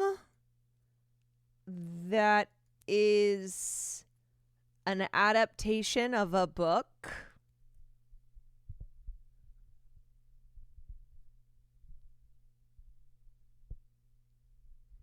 An adaptation of a book. It is a literary adaptation.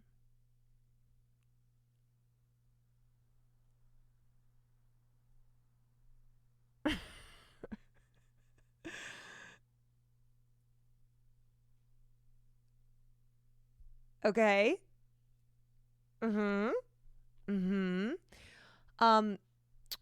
This is this is a film that came out the year. Wait a second. No. No. Okay. This film came out the year that Crash won. This year came out. This is the same year as Crash. So I'm not just laughing because I always relate everything back to Crash. No. So remember, movies come out usually the year prior to the awards that it wins. So if it wins in 2005, then it came out in 2004. If it wins in 2006, it came out in 2005. So this film came out the same year as Crash. It was not nominated for Best Picture, though. So it did not lose Best Picture to Crash.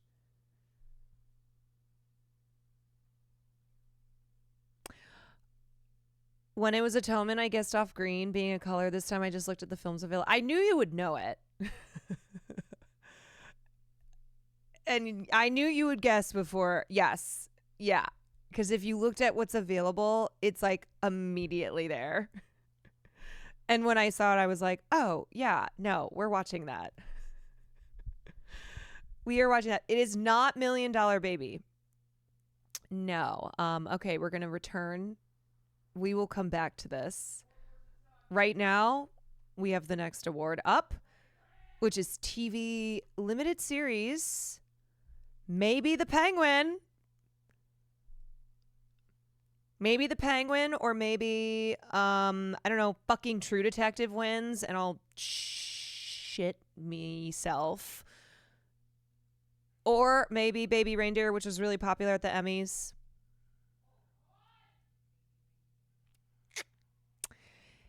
Interesting.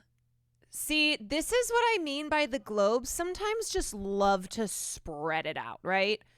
So Baby Reindeer just won Best Limited Series, but Richard Gadd didn't win Performance, even though he is so much of Baby Reindeer. Like he created the show, but he also stars in the show. And then it's like for limited series and then Best Actor and Actress in Limited Series, it's from 3 different shows. The Penguin, Night Country, and now Baby Reindeer. So this is what I mean by sometimes the Globes is just so funky and you can't really predict what it's going to be based on even previous awards of the night.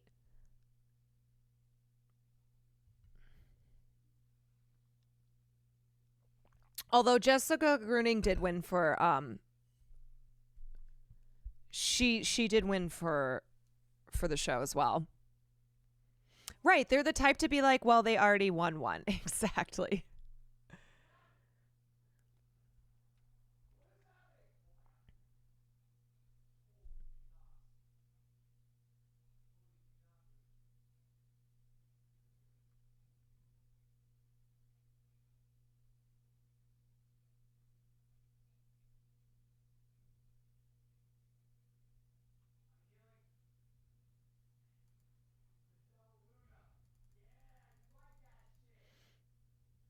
Do they not have separate branches like the Academy? No.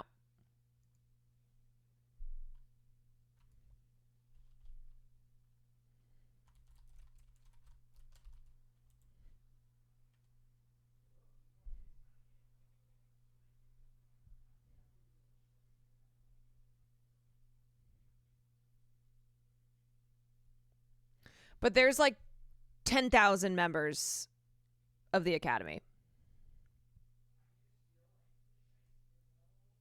There's 334 entertainment journalists who vote for the Globes.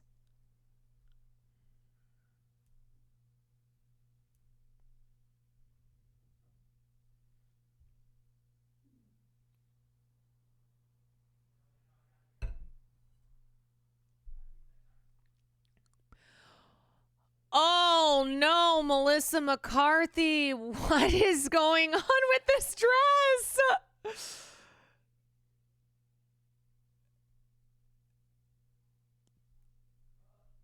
That's like something I would wear to a cutie murder mystery.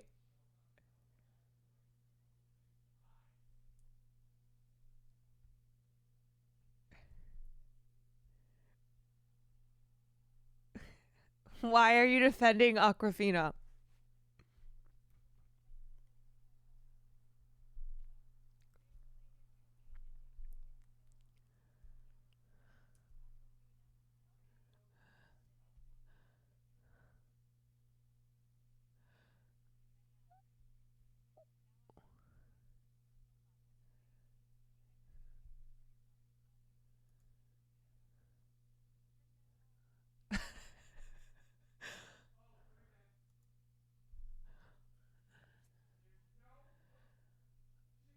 Why aren't they showing like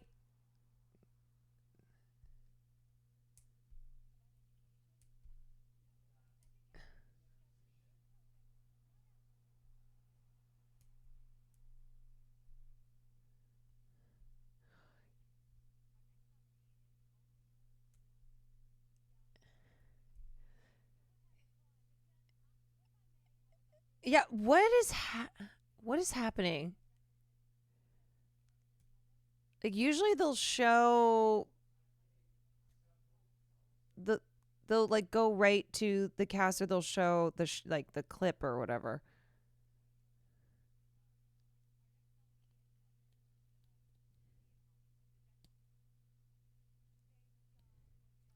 Maybe it's just part maybe it's it's the bit.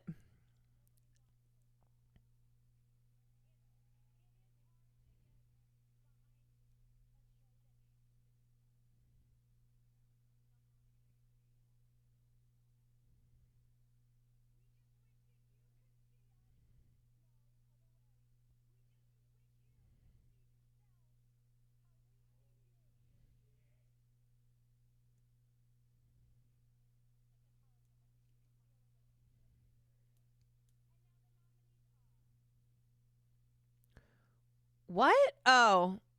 Okay. I was like, what?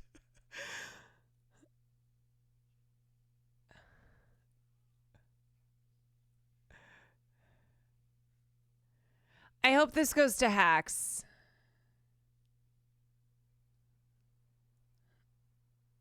It's my favorite show of the bunch.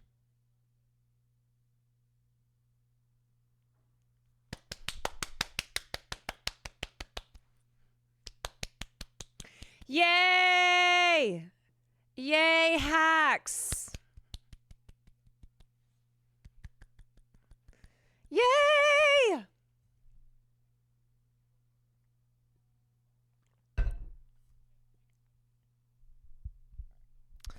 I am glad Nobody Wants This did not win.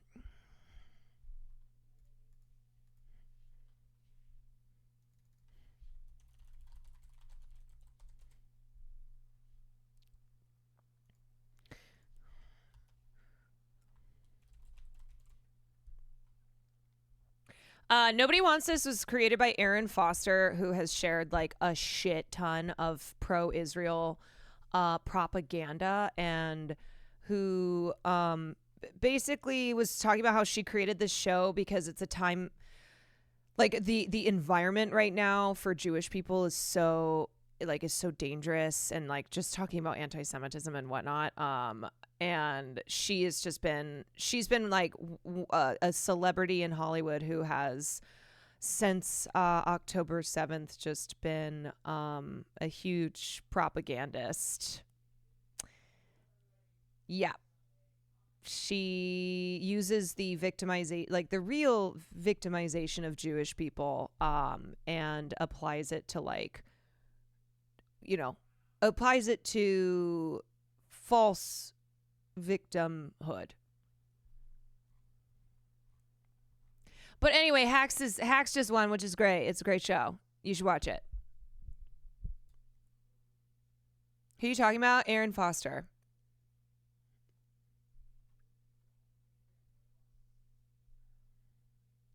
I'm not saying that you can't watch the show, you guys. I'm just like,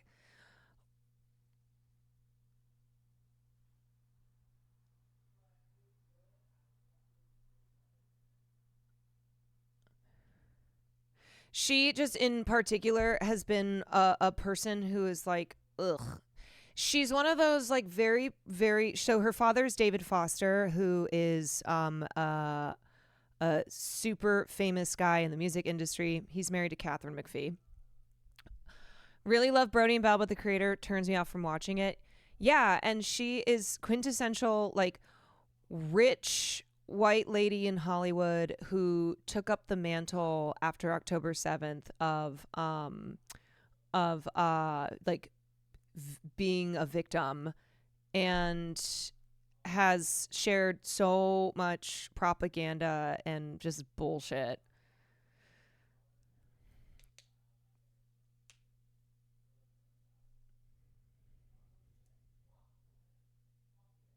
Thoughts on the upcoming Abbott Elementary and It's Always Sunny crossover? I haven't watched Abbott since the first season, and I like tune into It's Always Sunny here and there. I watched like the first I like both those shows. I think I'm just not the person who is a diehard of either, and so I'm like, it's finally happening. I'll probably watch it.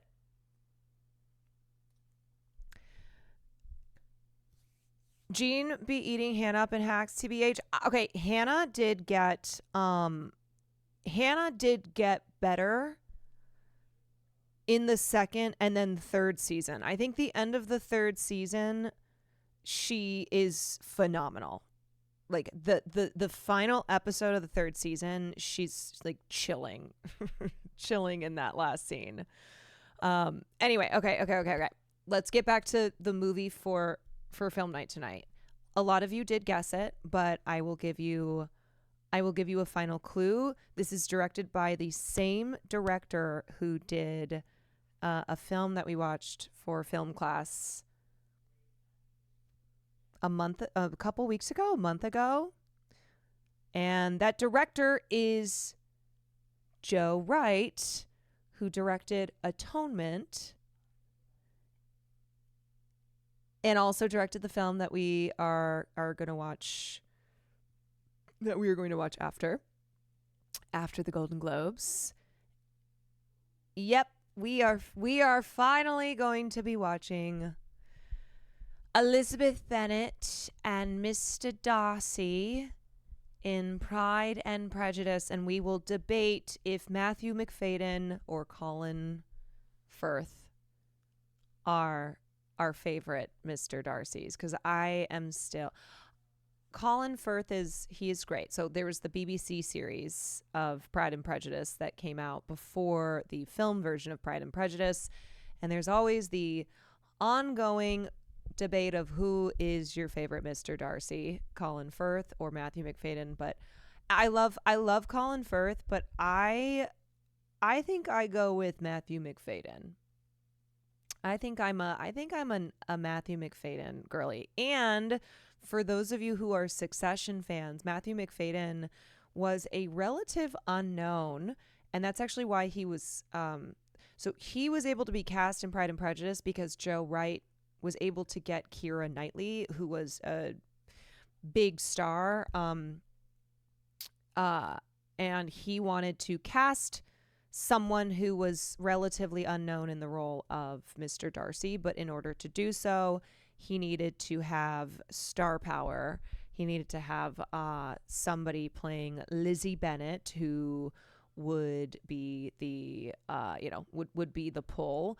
And so he got Keira Knightley, which meant that he could cast someone like Matthew McFadyen, and that was Matthew McFadyen's that was his blow up. My ex used to say Colin Firth equals Jungle Rain, Matthew McFadyen equals Niagara Falls. Oh, interesting. Okay, yeah, I rock with that. Niagara Falls. Okay. Okay. Colin is more like Darcy. Well, what happened with Pride and Prejudice is that there were the screenwriter of Pride and Prejudice had been working on it for 2 years. She had been working on the script for 2 years, and she had written something like 10 or 11 drafts, and she was really trying to stay faithful to Jane Austen's novel. So Pride and Prejudice is, of course, of a literary adaptation. Jane Austen's very famous novel, Pride and Prejudice, and it has been adapted for TV, has adapted for film. And Joe Wright came in and was like, you know what? I want to keep the spirit of the novel, but also make changes. And one of the changes that he made was that he wanted scenes to have perspectives from characters other than just Lizzie Bennet. He also wanted to change the time period, so he sets it a little bit earlier than other adaptations, and rather than it being very refined period drama, he wanted to have an earthy feel to it. Like the Bennets and the society that they live in is high society, but not with the feel of like a Bridgerton. They are like earthy, and the color palette and the setting doesn't make it feel as refined as like the BBC version of Pride and Prejudice. Okay, we are back. I have a shameful confession. I've only seen Pride and Prejudice and Zombies. That is so funny. Coleman Domingo, this man puts other men to shame. Coleman, every award show he goes to, every carpet he's on, he proves that men don't have to be boring.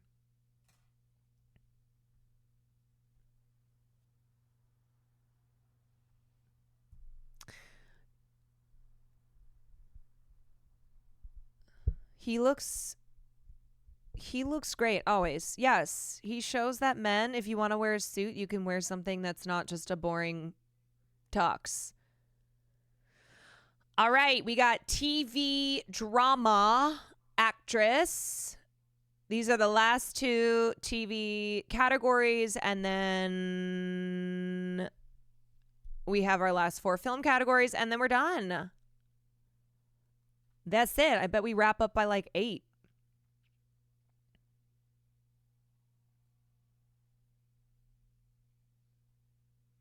I think Anna's gonna win this. She also won the Emmy. God, she's so pretty.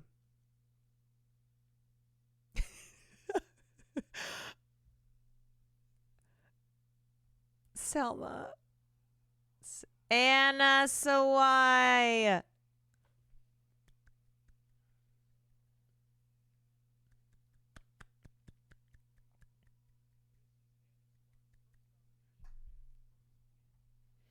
What a year for her. She just wants to have fun tonight and doesn't want to think about what happens.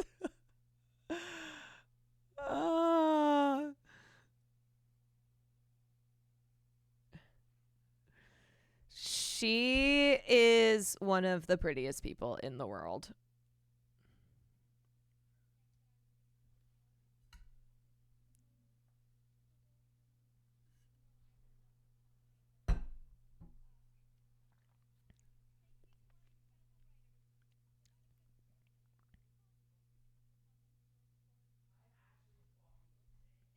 Thank God she left J-pop. Keeping it short and sweet. If you want to save this, Demi's family celebrating her win. Yeah, I can save this.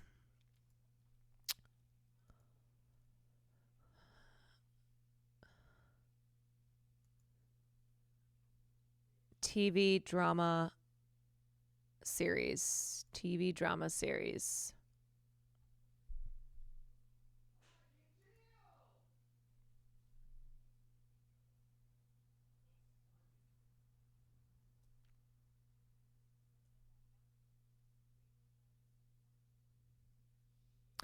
Zoe is always seducing with her eyes. How do I do that?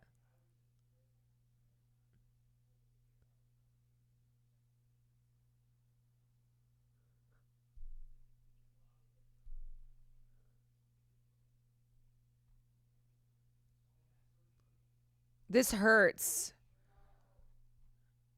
It's gonna be Shogun. It's gonna be Shogun.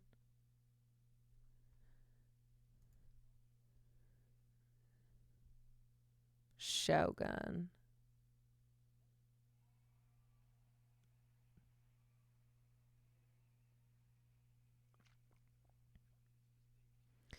Huge year for Shogun. Huge year. Huge year. I saw that this has nothing to do with Shogun, but I saw Corley Farge had said, no, there's not going to be a sequel to The Substance, which must have meant she was asked if there's going to be a sequel. And I'm like, can we stop with everything needs to be a sequel?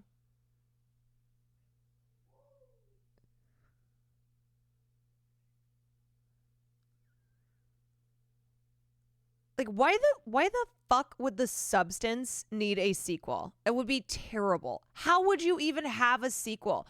You know how the film ends? I'm not going to say in case people haven't seen it, but where do we go from there? Where do we go from there?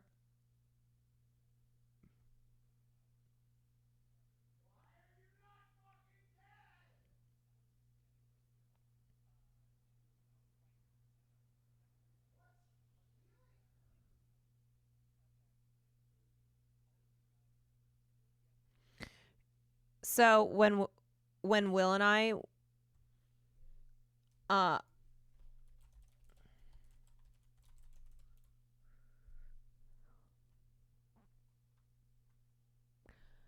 hold on, I'll wait till he's done.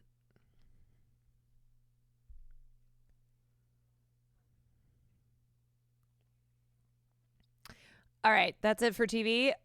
When Will and I were in North Carolina for his parents' 50th wedding anniversary, one of the people who was there came up to me and she was like, "Oh, I'm friends with Julie, and I've been keeping up with you and Will and your careers, and Julie's so proud of you guys."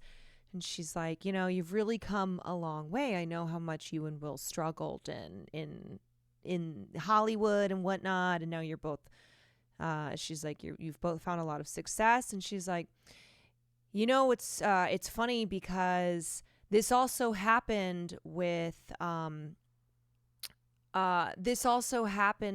the son of my friend who I've known for a long time. And I was like, oh, she goes, you know, he and his wife had been working for a long time in Hollywood and had been kind of struggling to break through.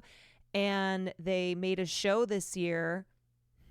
That has gotten a phenomenal amount of attention and success. And she's like, have you seen Shogun? And I went, yeah. And she was like, oh, well, you know, Justin Marks and Rachel Kondo, who created that show. She's like, I've also been following their careers for a long time because I've known them for a long time. And I was like, oh. She goes, it's just good. It's just nice to see, you know, it's nice to see people who who have been really grinding and working for years finally success. And I was like, yep, me and Will are on the level of Justin Marks and Rachel Kondo, who created Shogun, like the biggest show of the year.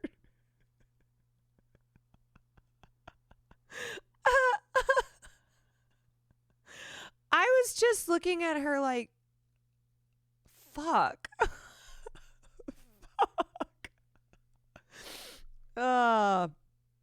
Yeah, how do I get that hookup? Yeah, how do I get the Nepo hookup? Is it just going to be this and Kevin Kwan, my stupid cousin, never giving me anything? Yeah. There is no Nepo hookup ever. I do love that in her eyes you were equal. You know what? I do love that too. I love that she was like, Will and Caroline, internet people, Rachel Kondo and Justin Marks, TV. Biggest TV show of the year that won so many Emmys. That's the, you know, the first non-English language show to be nominated for best show at the Emmys, to broke so many records with the amount of awards it was nominated for, and it won. When you get the Nepo hookup, can you post how you did it? I'm not getting the Nepo hookup. There is no Nepo hookup. Okay, we can watch this clip of Demi's family watching her win. Oh, I forgot I turned my sound on. See, shit. 1 second. Jesus was a refugee. Jesus was a refugee. Okay.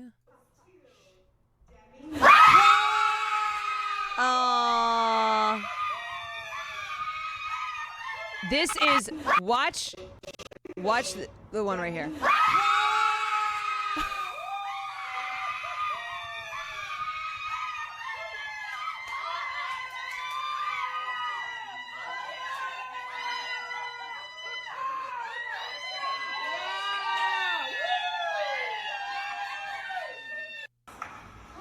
That's cute. That's really cute. I'm still amazed. I am still amazed that was Demi Moore's first acting win, but it's also like, yeah, I mean, I guess she's just never been taken seriously as an actress. Yeah, wait, are some of you just finding out for the first time that Demi Moore was married to Bruce Willis and had kids with him? Why can't I hear shit? Oh, there we go. Okay, I really have to pee, but I don't want to miss. We have 4 categories coming up. Can I do this so quickly? Let's see.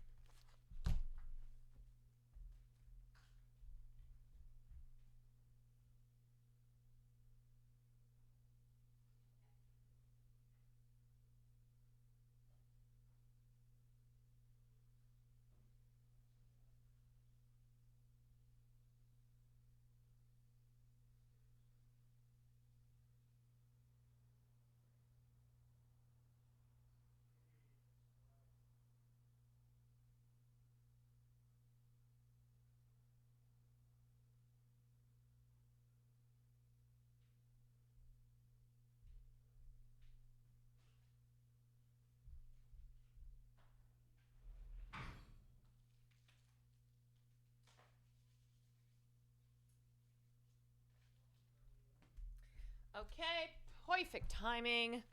Perfect timing. Oh yeah, there were special awards tonight. Viola Davis got the Cecil B. DeMille Award. The first African American actress to achieve the Triple Crown of Acting, the Oscar, Emmy, and Tony, is Viola Davis.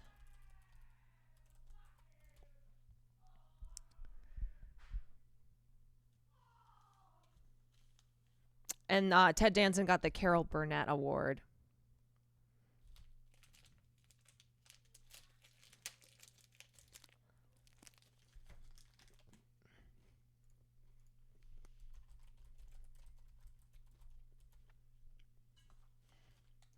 Is Viola the first black actress to get an EGOT?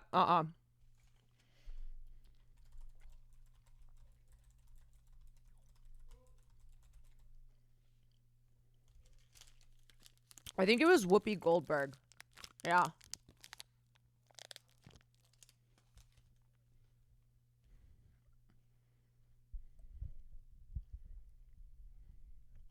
Okay. I actually have not seen a lot of the performances in this category.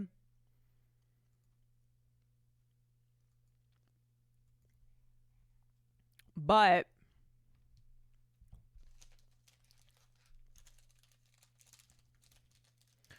I wonder if they're going to give this to Angie because it's like her comeback year, you know?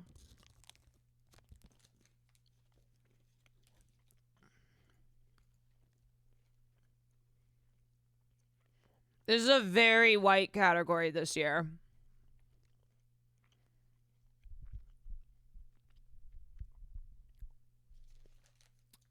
This was one of the one of the criticisms of the Globes nominations was in this category.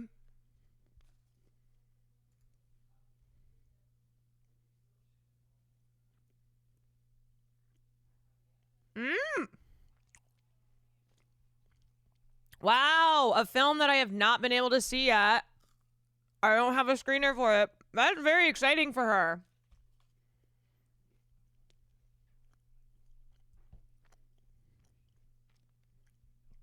Fernanda Torres.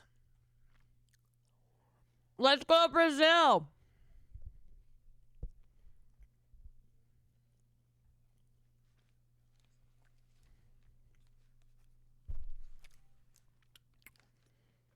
Let's go Brazil. W Brazil. You know what? Good for the Globes. Good for the Globes for picking Fernanda Torres.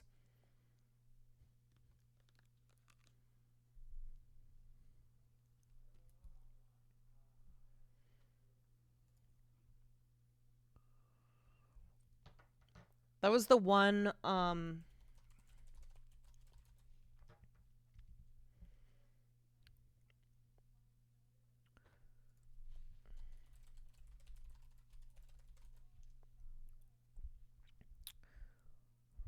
that was the one foreign language film in that category, or foreign language performance. I know, I cannot wait to see this film.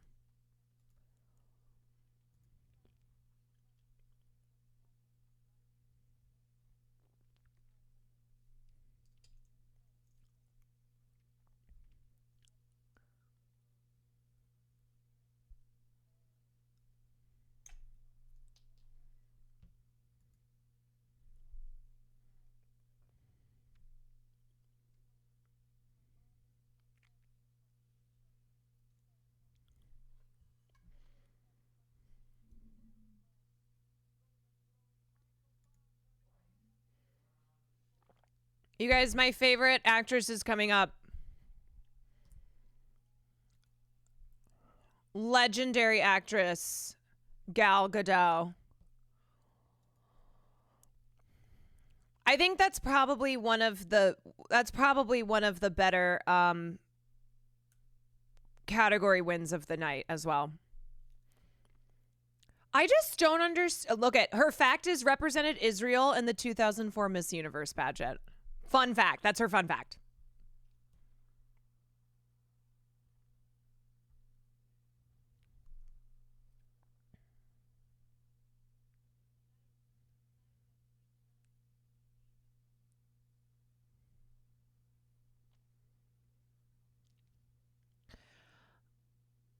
I will just never understand her career. I will never understand.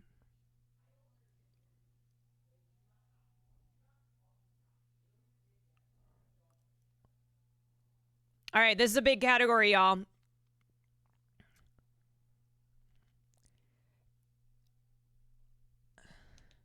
Big category. Are they going to go with Adrian Brody of The Brutalist? Are they going to go with Timmy, who a lot of people are loving?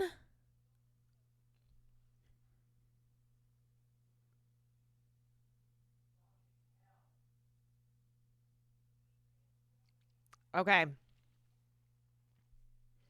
Damn, we don't get to see Kylie Jenner smooch Timothy Chalamet. What is Club Chalamet saying? What is Club Chalamet saying? Timmy did not win. Adrian Brody won. Yes, I only saw half of The Brutalist. I saw all of A Complete Unknown. I would choose Adrian Brody for this over Timothy Chalamet.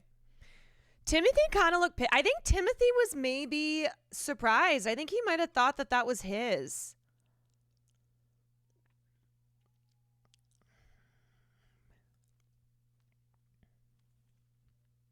She's just tweeting Getty images of him. Hold on, let me go see. Where's her speech screaming at the Golden Globes? She is literally just tweeting Getty photos.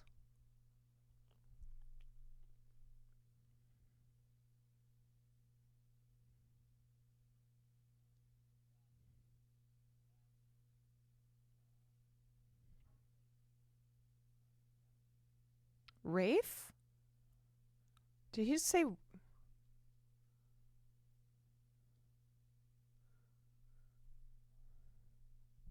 Who's... Is that how you say it? Really?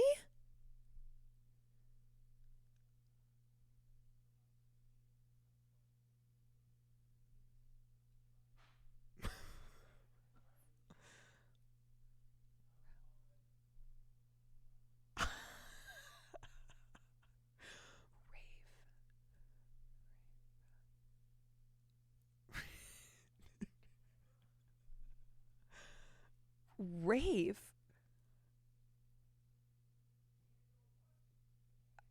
You guys, it's goddamn Ralph. Ray? Ralph.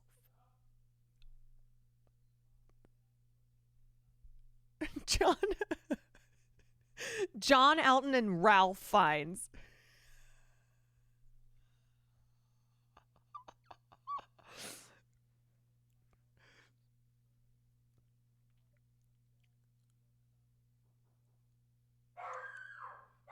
I'm going to keep saying Ralph.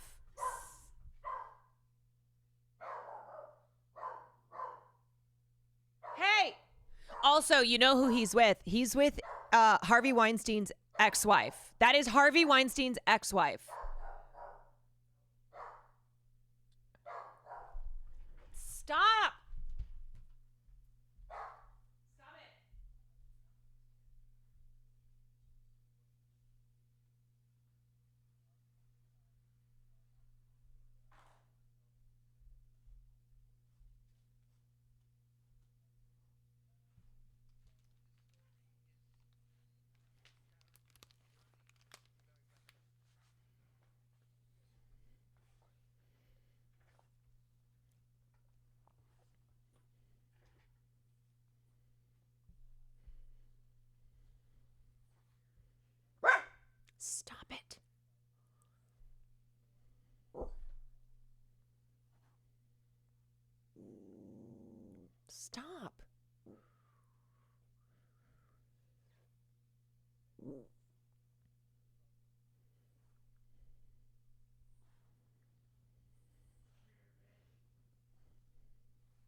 Yeah, I think he might win the Oscar.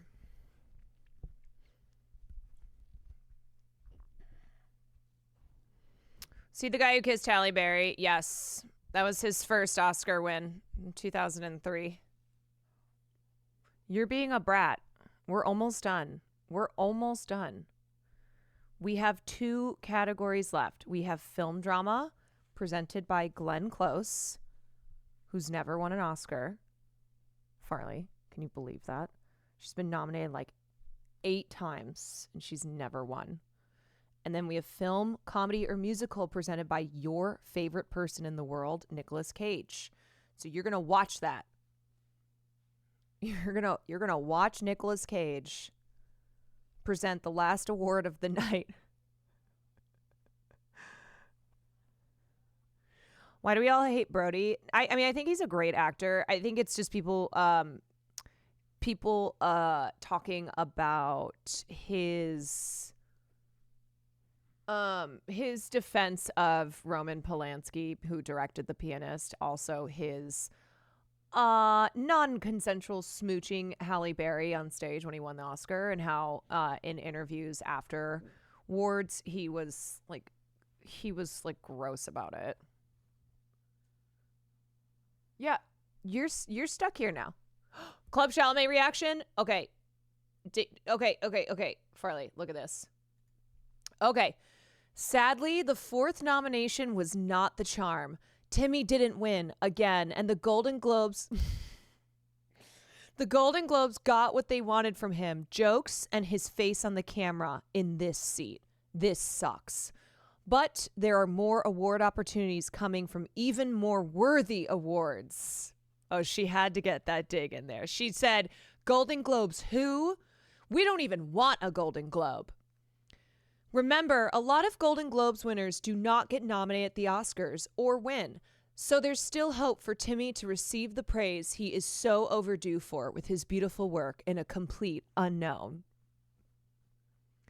You know what? Club Chalamet stays undaunted. Club Chalamet stays optimistic. Club Chalamet saying, you know what, actually, it's good that he didn't win the Golden Globe because now it means he's going to win the Oscar. Club Chalamet stays undefeated. Undefeated.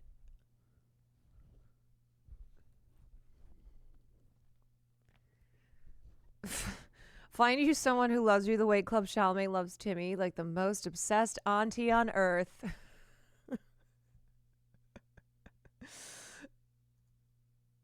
Yeah, maybe we all have a an almost 60-year-old woman who parasocially is obsessed with us and runs a fan account talking about how we should win awards for films like Willy Wonka. Because that's the thing about Club C. It doesn't matter if it's Willy fucking Wonka or whatever, an actual film of prestige. She's like, give him the Oscar. Okay, we're back. Are we back? Wait, why is my live stream out? What is going on? Why is this not working? Farley, what did you do? What happened? Why is this out? Why is this out? Why is this not loading? What? It's unresponsive? What the fuck? I paid for a subscription. Oh my God, am I going to miss the last 2 categories? Are you fucking serious, Paramount? Are you fucking serious? Damn it. Come on. What is going on?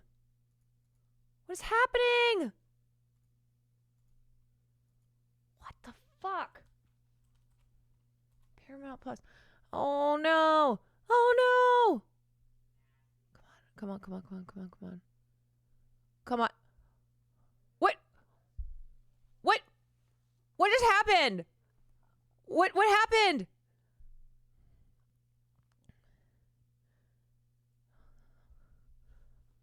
Okay, wait, it's back. It's back. It's back. I got it back. I got it back. Film drama. What won? Oh, great. I missed one of the biggest categories of the night, the brutalist one.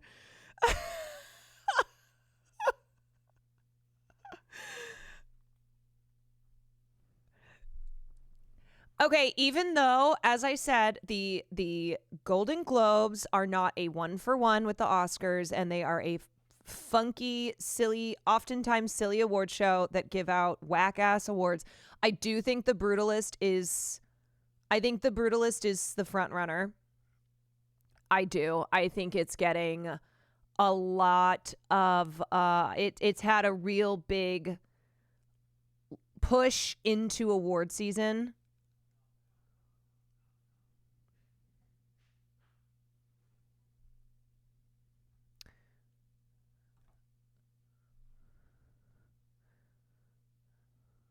Farley, I'm gonna make you watch this film.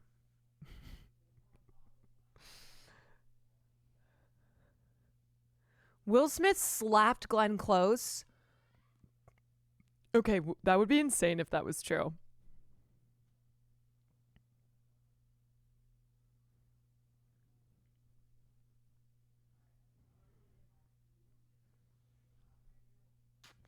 That's crazy, dude. That's crazy. Where the fuck can I even watch this film?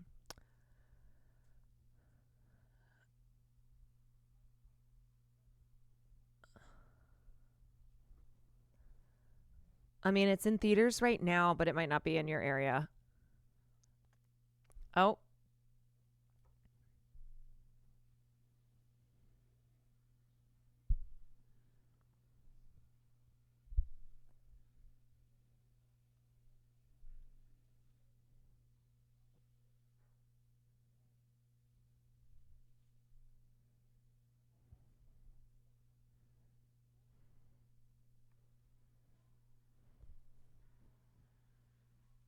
Yeah, true.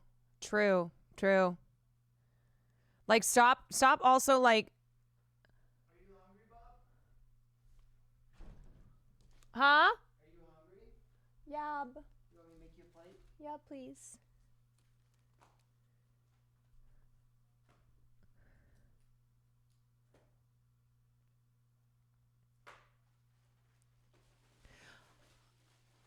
Also, so often a film will get nominated for Best Picture, but nothing for the director. And it's like,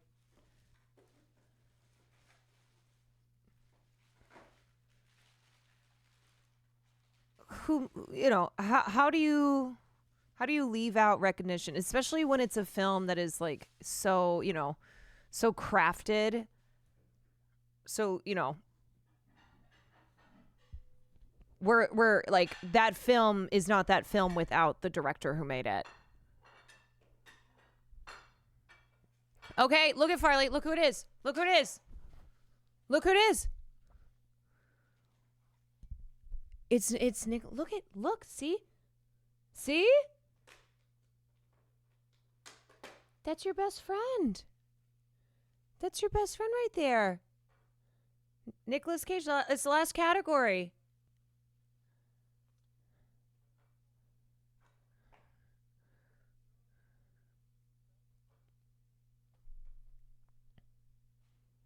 See?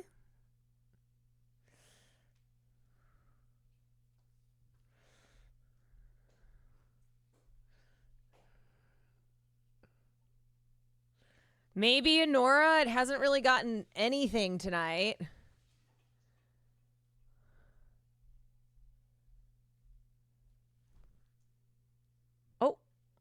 Oh, here we go.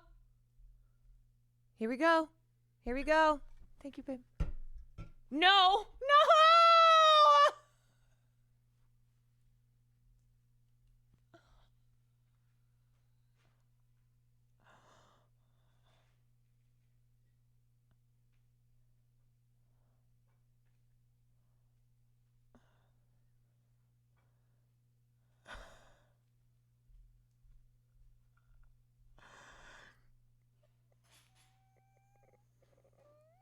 Bro, how the fuck did Honora walk away with nothing? Honora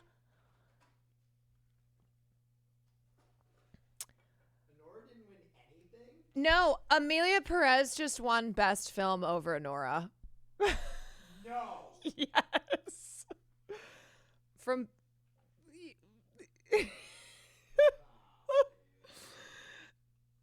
I can't. I can't with this.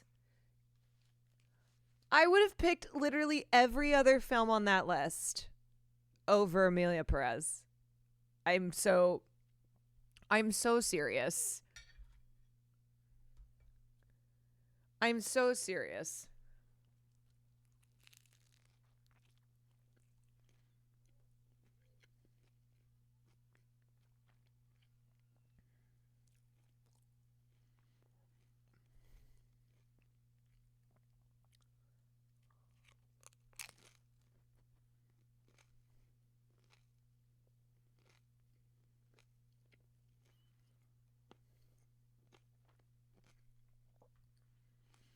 It's because you're transphobic, sweaty.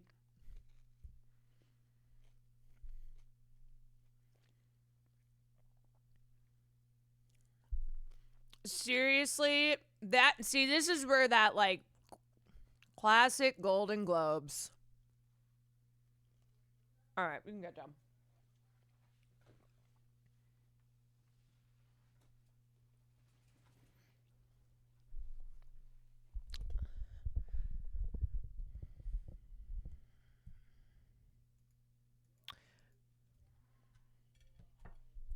Like, I love the recognition, you know.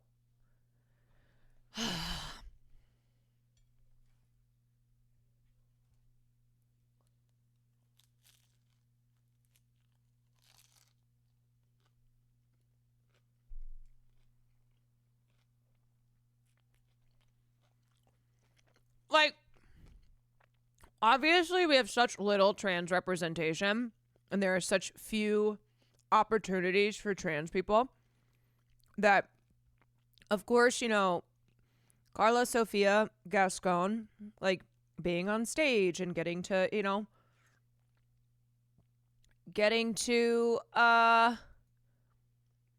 be the one who speaks on behalf of the film, but also the film is just bad. It's bad, and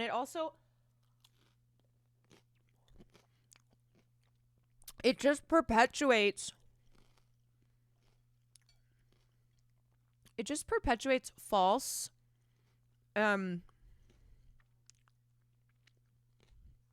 bad ideas of what it means to be trans, you know? Like the scene where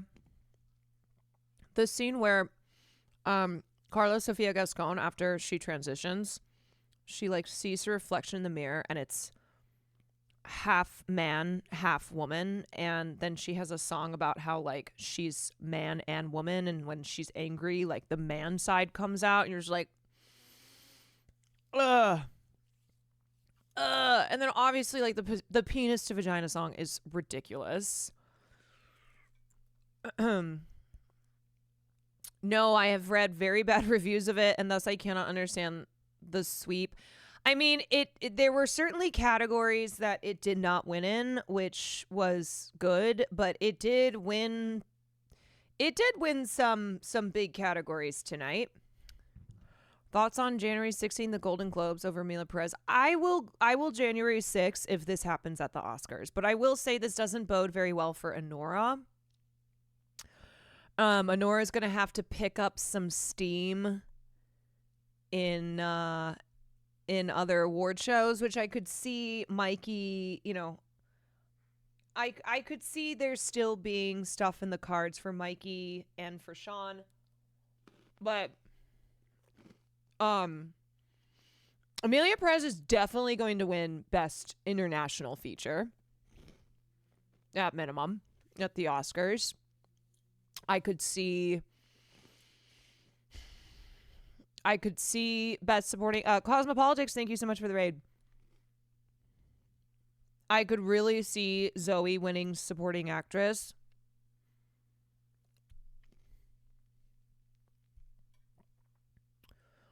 I think Brutalist could have just paved over anything Honora could have snuck.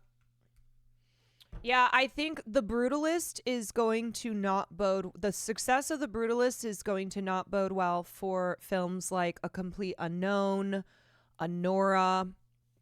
I think if Brady Corbet and that film continue to surge, like they might be the Oppenheimer of this year.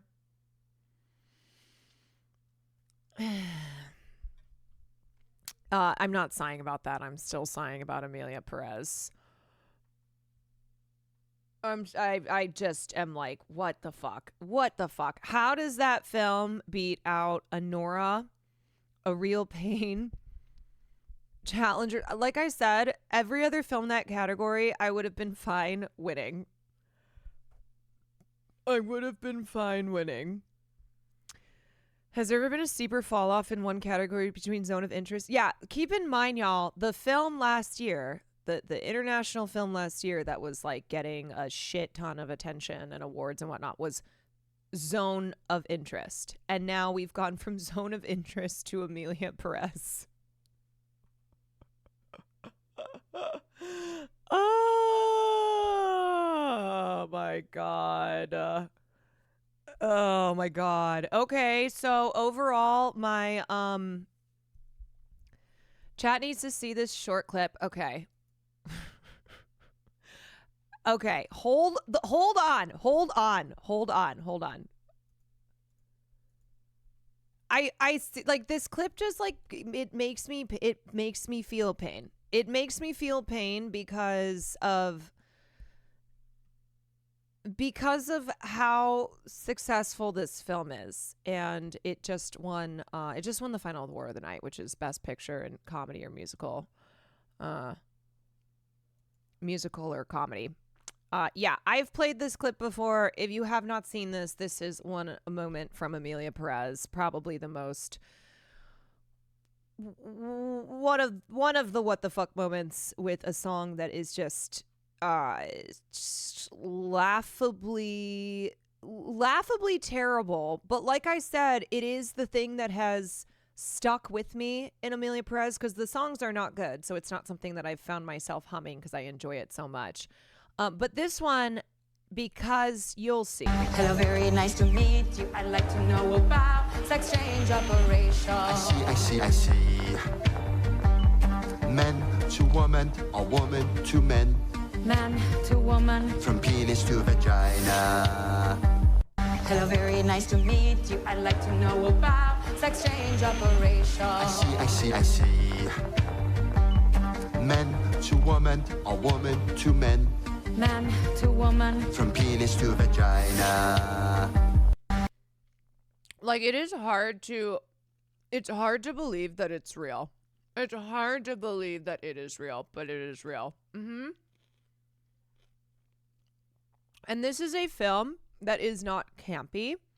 It kind of tries to do a little bit of camp, but it really does not lean nearly hard enough into it.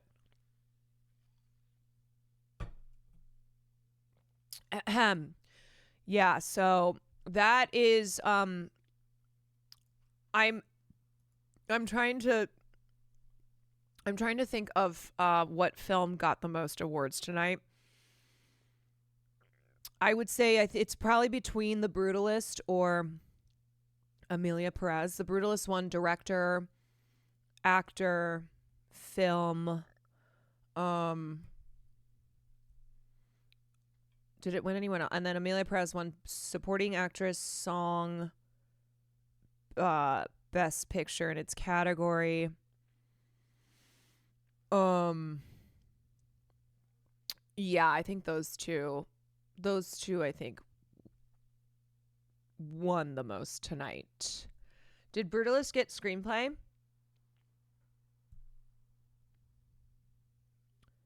No, screenplay went to Conclave. Did Emilia Perez have one more? It got 4. Okay. Wait, what else did it win? I forgot already.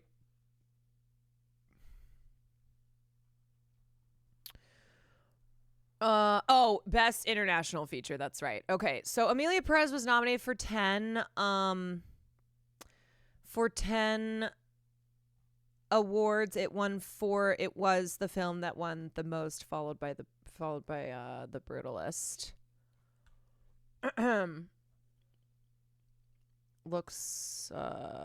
looks like yeah, Emilia Perez was the most awarded film at this year's Golden Globes. Holy shit. So let's think about what didn't get anything. I don't think A Complete Unknown got anything. I don't think Anora won anything. Hi, Oxy. No, Challengers won Best Score. Challengers won Best Score.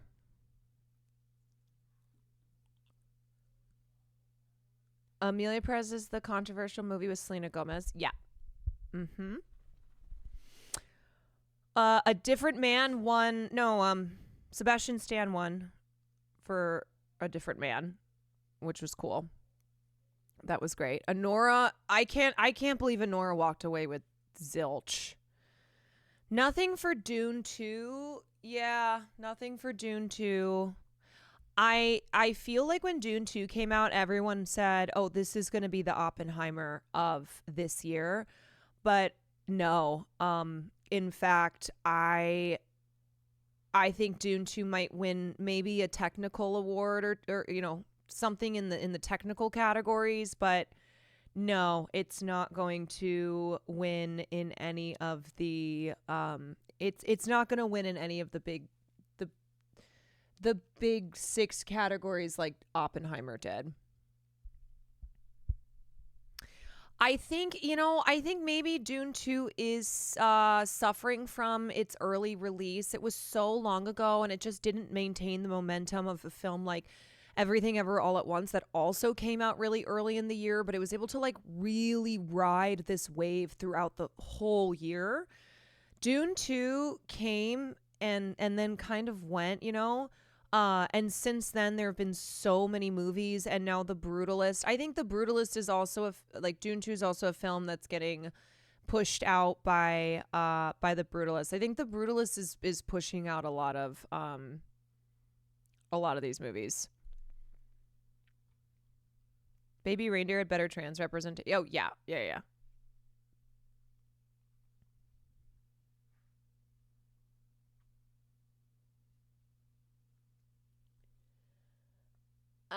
So things are looking good for The Brutalist going into the rest of awards season. I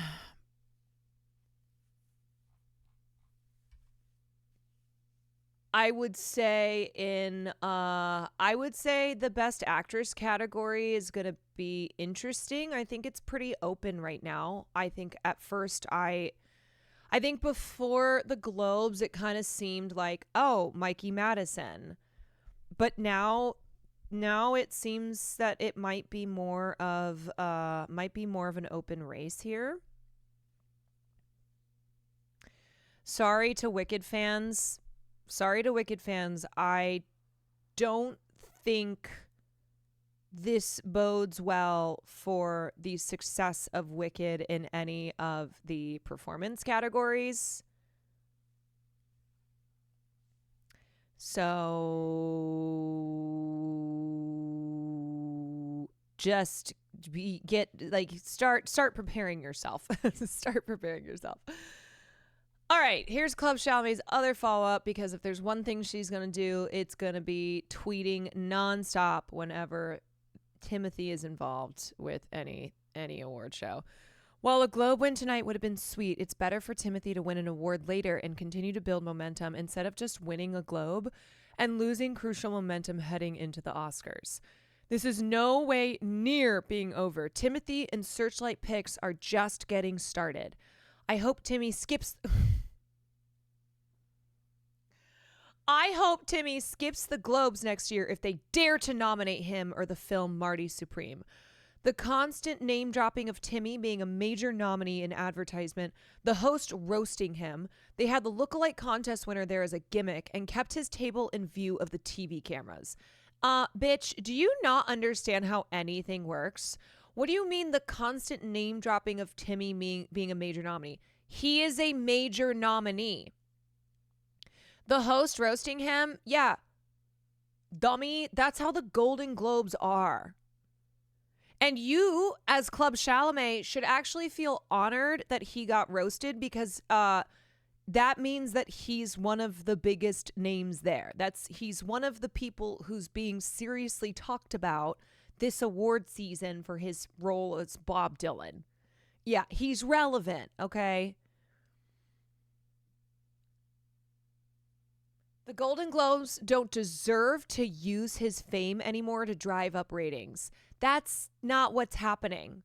The Golden Globes are like Timothée Chalamet singularly is not driving up ratings for the Golden Globes. Do you think that no other actors exist? Do you not understand that Ariana Grande and Selena Gomez, who have some of the biggest stand-ums in the fucking world, were nominated, were a part of the show tonight? I also say all this rhetorically. I say all this rhetorically because, of course, this is Club Chalamet. There is no sense in trying to seek any logic here. Screw that. Onward, upward and onward to the next awards. Hashtag a complete unknown. You know what? I hope Timmy doesn't win shit. I really do. I hope Timothée Chalamet doesn't win a goddamn thing this award season. Maybe I'll be the person that Club Chalamet murders.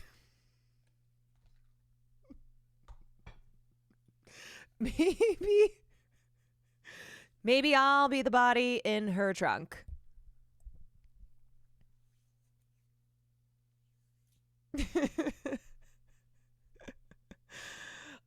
You know what? I think that he might not. I honestly think he might not. And I think Club Chalamet is going to actually, I'm telling you guys, she's getting arrested for murder this year. Something's going to happen. Something's going to happen. The thin line tethering her to reality is going to snap. It is going to be her January 6th. It is. Suffering Soul, thank you for the 19 months. Kendall, thank you for the 17 months. I just saw the poll. Is anyone happy with the EMILIA PEREZ win? Oh, man. Oh, she's going to find out. Of course she's going to blame. She's going to blame Kim. She's going to blame Kylie somehow. Wait, this is a tweet from December 19th. I saw this one. If Oscar prognosticators insist that Mikey Madison will win her first Oscar on her first nom because of Anora at the age of 25, but are hesitant to give the same prediction confidence to almost 29-year-old Timothée Chalamet on his second Oscar nom, something is very wrong with the Oscar prediction race analysts. The sexism and ageism in the Oscar race prediction space is disheartening and disingenuous. So it's funny to say that there's ageism when famously the Oscars love to give young ingenue actors and actresses awards. Like, she is honestly, she's very stupid. I know she is so blinded by her obsession with Timothée Chalamet, but she's also very stupid and has no idea how any of this actually works. Even though she pretends she's a film critic and she pretends that she knows this industry better than anyone else, she doesn't understand anything. To say that the ageism problem in Hollywood is that they're ageist towards actors who are in their 20s, like Timothée Chalamet is, that's insane. Yeah, and sexism is when Timmy doesn't get a lot of Oscar buzz. Exactly. And Nora went home with nothing, just like the character. Man, I think I am surprised about the just pile of nothing for Anora. I'm sure that they're feeling very like, whoa, what happened? And what happened is the Brutalist. What happened is a sneaky win for Demi Moore. Again, that might be Demi Moore's only win. It might be like the Oscars or the Golden Globes just wanted to go with like, what's the great story here? The great story is that this is the first award Demi Moore has ever won. They love to do shit like that because, of course, you know, all the trades are going to be writing stories about Demi Moore wins first award at the Golden Globes, that type of stuff. So, yeah, I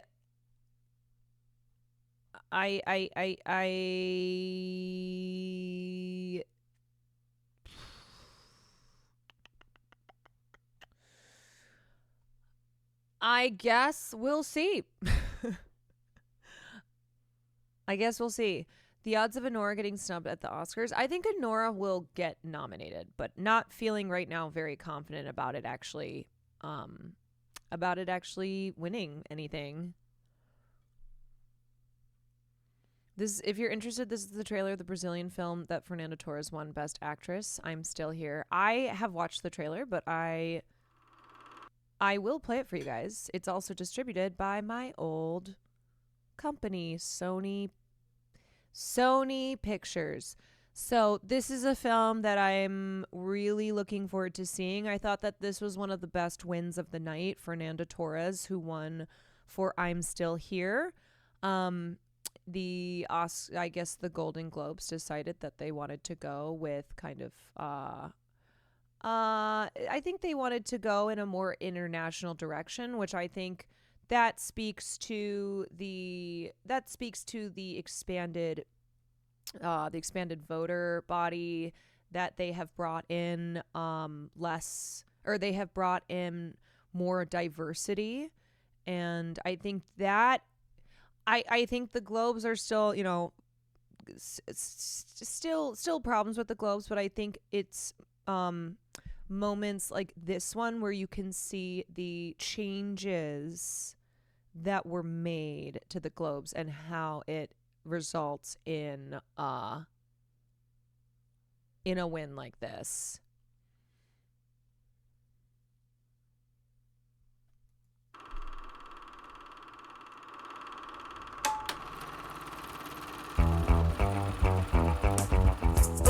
Me look, love me. Conta me look, love me. Tac, tac, sotaque, destaque, tac, Vai ficar andando no carro daquele playboy, não? Ô pai, eu achava que playboy era quem ficava bebendo uísque, fumando charuto o dia inteiro. Sua mãe, mulher mais linda do mundo.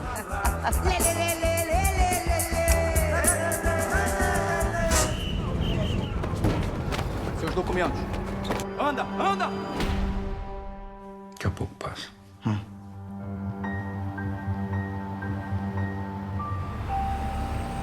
Tá ficando perigoso demais aqui, Rubens. Deputado Rubens Paiva. E eu já volto, filho.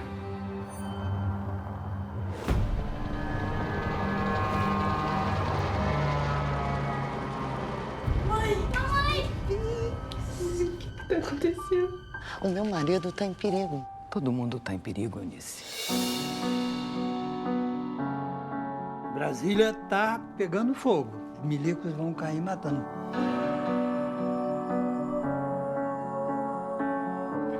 Olha, a tática do desaparecimento é uma das mais cruéis. Como é que alguém entra na tua casa, leva o teu marido, leva ele preso e depois diz... sumiu?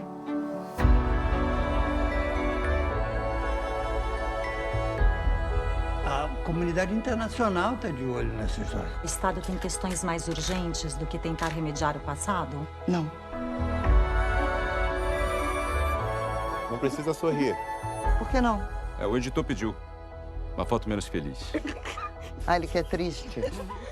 Nós vamos sorrir. Sorriam.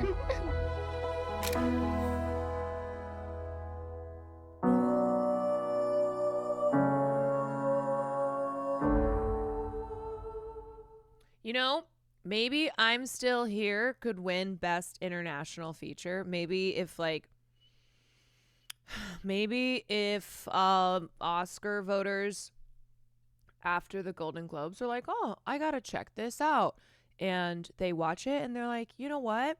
I was gonna vote for Emilia Perez.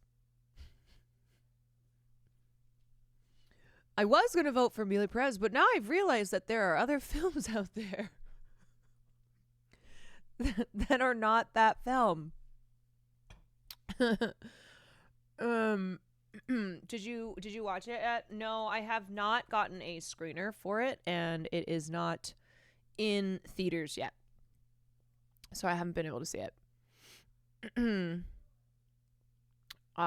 Yeah, India really fucked up All We Can Imagine as Light, which is another film that I need to see. All right, you guys. Okie dokie.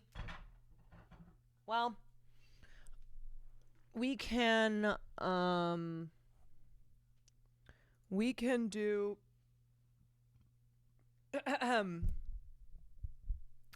we can do more Globes stuff tomorrow night when I can actually watch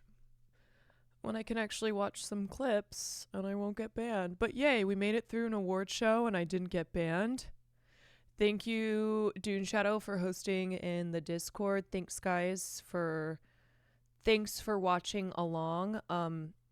It sucks that I can't just watch it, and I also can't watch clips because that's what happened last time. And I have All We Imagine Is Light if anyone wants it. Yeah. Wait. Would love it. 2025, no bans so far. That is true. Yeah. No bans. We're killing it. We're doing a great job.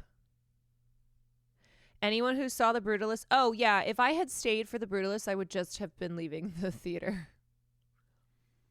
I have something on my lip. It's food for later. Wait, I want to put that back. Wait, hold on. Shit. Shoot. Now I don't have anything to eat later. Damn it. All right. I'm going to pull up our movie rules. So we are watching Pride and Prejudice for film night. Thank you, Offline Tits. I will not ask where. I ask no questions. We are watching Pride and Prejudice for film night. My first or second favorite film by Joe Wright. Otherwise, it would be Atonement, but we watched Atonement for film night a couple weeks ago. And Pride and Prejudice is it's a movie that I put on maybe once every couple of months, and it's a cozy movie for me. I was a big Jane Austen fan when I was growing up. I read a lot of her novels, the Bronte sisters. I was very into that period of time, and they were like, it's funny because I was into romance and then I got older and I was not into romance. I started being more into like horror, and I kind of rediscovered that I actually do love romantic things.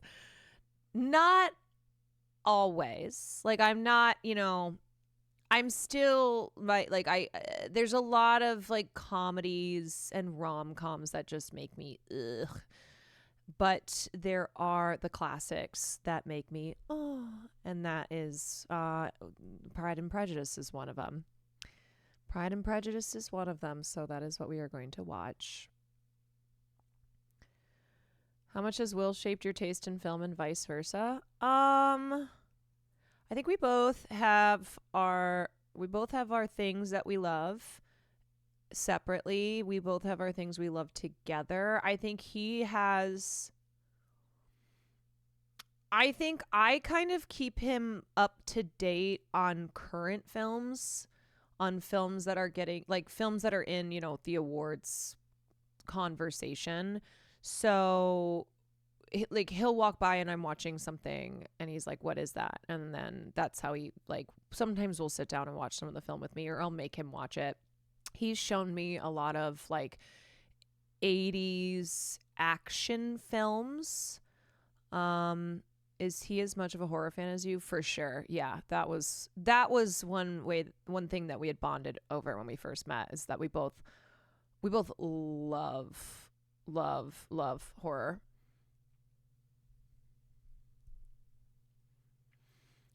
For my husband and I, the things we love together have gotten magnified. Yeah, I would say like what we will always save to watch together is anything horror or thriller related.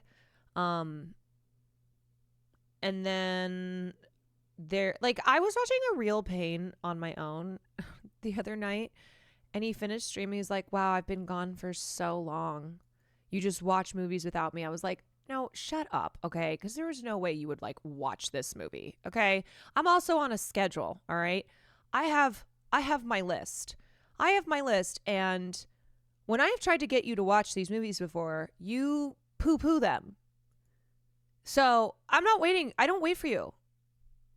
I'm on a schedule. I am. I am. Like, I asked him if he wanted to go see The Brutalist, and he was like, I bet it's bad. That's what he'll just say. He'll be like, I bet it sucks. And I'm like, you know what? I cannot wait for people to ask you for the next 6 months, hey, have you seen this? Hey, have you seen this? Hey, have you seen this? And you haven't seen any of them, or you've seen like 5 minutes and I hear you giving your opinion, and I will come over there and be like, you watched 5 minutes of this movie. Okay. But that is, I think, one difference. One difference between us is like Will obviously has an insane film memory and has seen so many movies, but he hasn't really seen a lot of, like, he's one of those people who it'll be like a year after the, you know, previous award season, so like almost heading into the next award season, he'll have finally seen a film that was, you know, huge last year, which is fine. Like, there's nothing wrong with that. It's just that people will ask him. I know people ask him all the time where they're like, have you seen this? Have you seen that? Have you seen this one? Have you seen that one? And he is very picky. Yeah, he is very picky. Like, I asked him if he wanted to see Nickel Boys. I described it to him and he sounds like, let's watch some, and then he goes, let's watch something that's not super fucking depressing. He doesn't like films that are, he will say like, no, I'll watch something if it's depressing. I'm like, no, you don't want that. Film is escapism for you. And I get it. Like, I understand why you love film and for what reasons. But he doesn't like any film where he feels like it's just suffering. He doesn't like any film where it's just so bleak. Has he seen Atonement? I don't know. But like, there's certain films that I feel I'm like, that's not a Will Neff film. Like, if he's watching a war film, it's not going to be something like Atonement.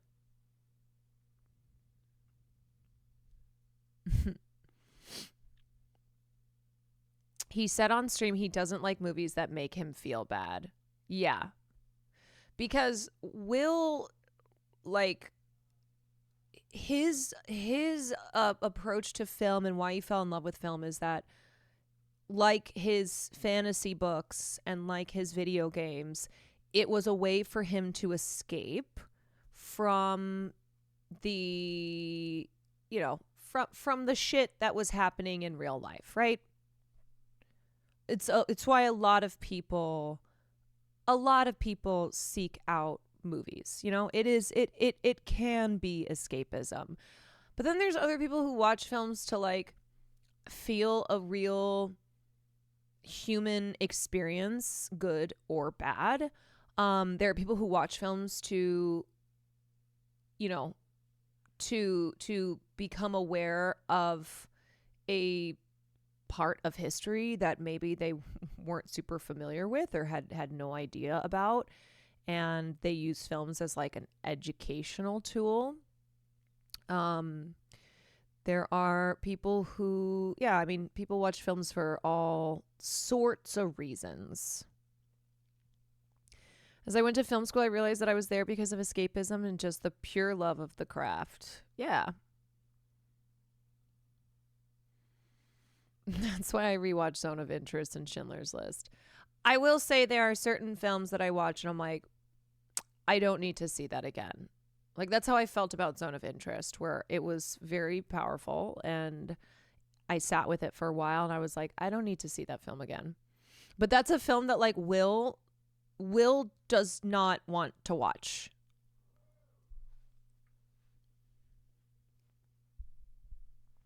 I'm trying to think of other films this award season that I was like, do you want to watch this? And I described it to him and he was like, no. Or ones that he walked in on and when I was watching and he was like, this looks like something I hate. Oh, he was sleeping when I was watching A Real Pain and he kind of rolled over, was like, what is this?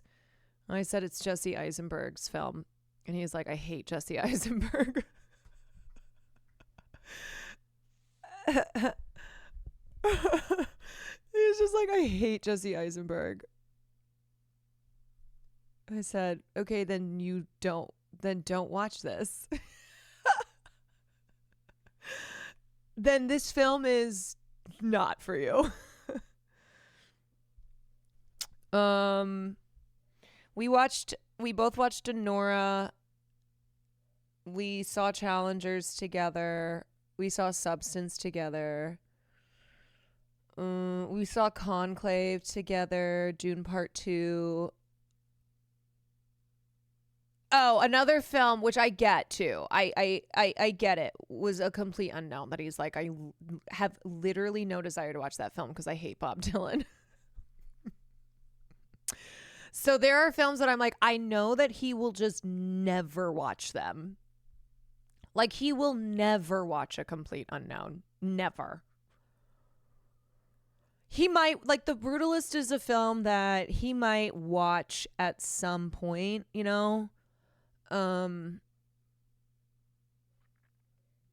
He might watch at some point, but A Complete Unknown, A Real Pain, yeah, I mean, he saw, I showed him the scene from Emilia Perez, so he's not going to watch Emilia Perez, but he, like, has the idea of Emilia Perez. That man does not have the attention span for The Brutalist. I don't think he would watch it in one sitting, but I think I think especially if The Brutalist does really well this award season, he'll probably be like, all right, I should watch that. We watched A Different Man together. We both really loved that. I'm planning to watch The Apprentice at some point. It's not a priority, but I asked him if he wanted to watch that and he said no.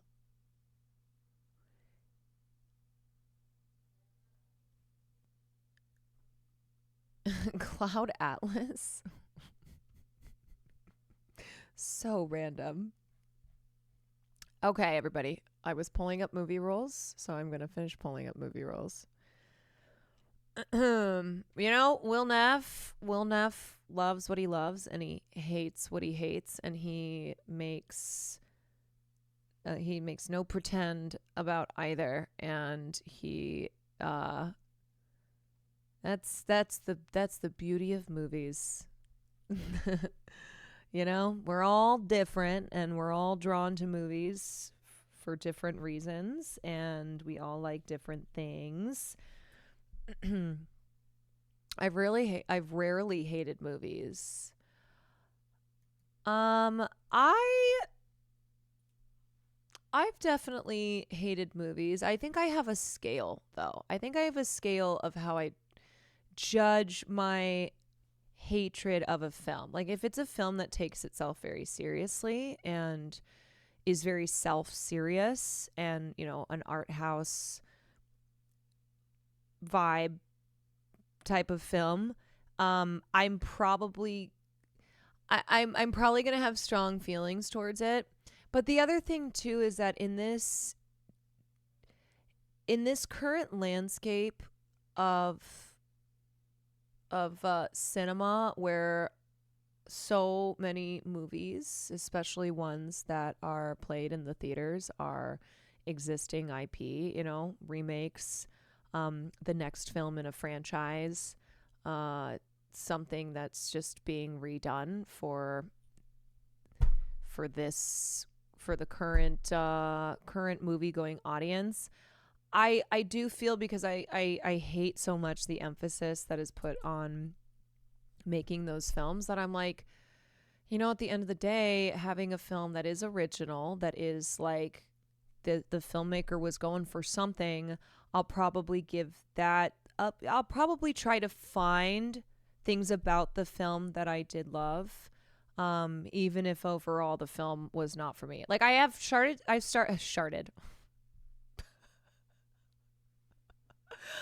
have sharded. John Elton, I have sharded. I did. Yeah. Just now. Just now I sharded. No, I was saying I started, and I can't remember what I was going to say. Yes, that is why I had to leave the cinema earlier today. Oh, I know what I was going to say. I have started to use the phrase "that film was not for me" more. I've started to say, rather than "that film was bad," or something that comes across as like kind of more objective, that I really like reframing it as "that film was not for me," especially if it's a film that I know, except for EMILIA PEREZ. No, there are exceptions to what I am saying here. But like, I really appreciate, so I follow film critics, and Angelica Jade Bastian is one who I really always appreciate reading her work. And I think I've seen her use that phrase before when she does not care for a film but knows that it is meaningful to people. Like, I saw The TV Glow was one where she said, "This film was not for me," or I didn't love this film as much as I wanted to, where it is, you're critical of the film, but you still are acknowledging the craft and also the significance of that film. Yeah. So if you've never used that phrase before, but you've been looking for a way to talk about films that you appreciate that they were made, and you want to champion, original film, I think that's a good phrase. Oh no, EMILIA PEREZ is the villain of award season now. Oh no. All right, you guys. Here we go. Let's get started. It's a groovy time for a movie time. So grab your gap and grab a seat. But don't forget to get something to eat. Delicious meat and nutritious meat. You can't beat my meat for a special treat. Sucking on me is really neat. Don't be a jerk and don't be a fool. Be a good neighbor and follow these rules.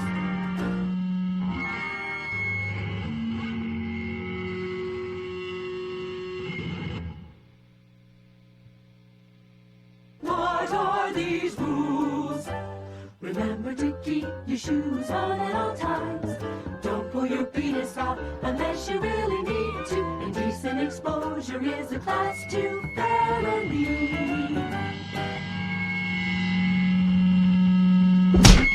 Don't talk, watch. Don't talk, watch. Behavior wasn't. Don't let it work out. We still have a fucking money. Do not kick off, take out the seat in front of you. I am sitting there, I am everywhere at once. I will cut you off if you make out here. I will cut your lips and tongue from your head with a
All right, y'all. So we are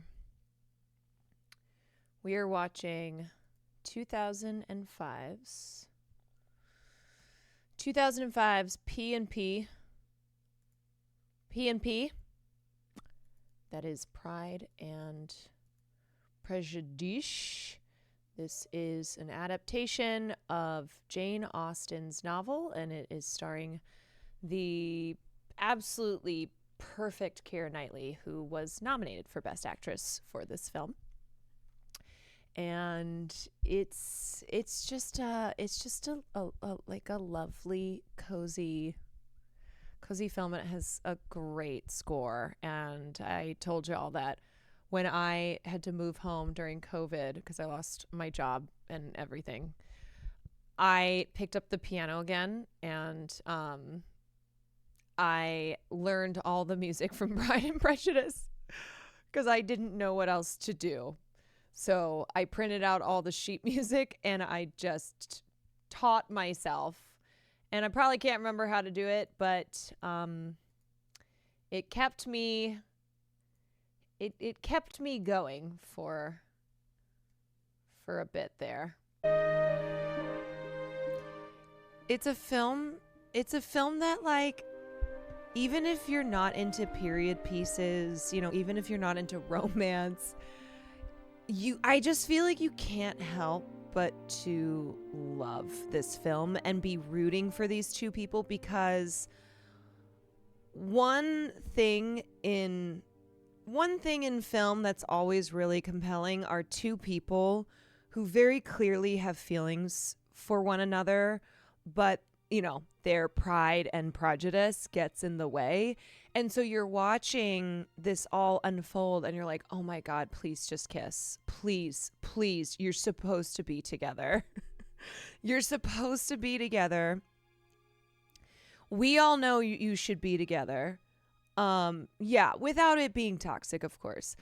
But yeah, I mean, this is it's why, you know, this is considered one of the greatest English novels of all time, that it was a precursor to the modern romantic comedy. It has been adapted so many times. It has been adapted for stage. There's a Korean drama of the same name. It is really popular in culture because it's such a timeless story. It's such a timeless story, and it's one that it's one that you can just watch over and over again. And Keira Knightley is amazing. She is so amazing in this role. She's just so good. She's so good at doing these period dramas where she feels so like she makes it realistic, though. You never really ever feel like, ugh, I'm watching a period piece. Sometimes I think period romances can get a little theater feeling, like you don't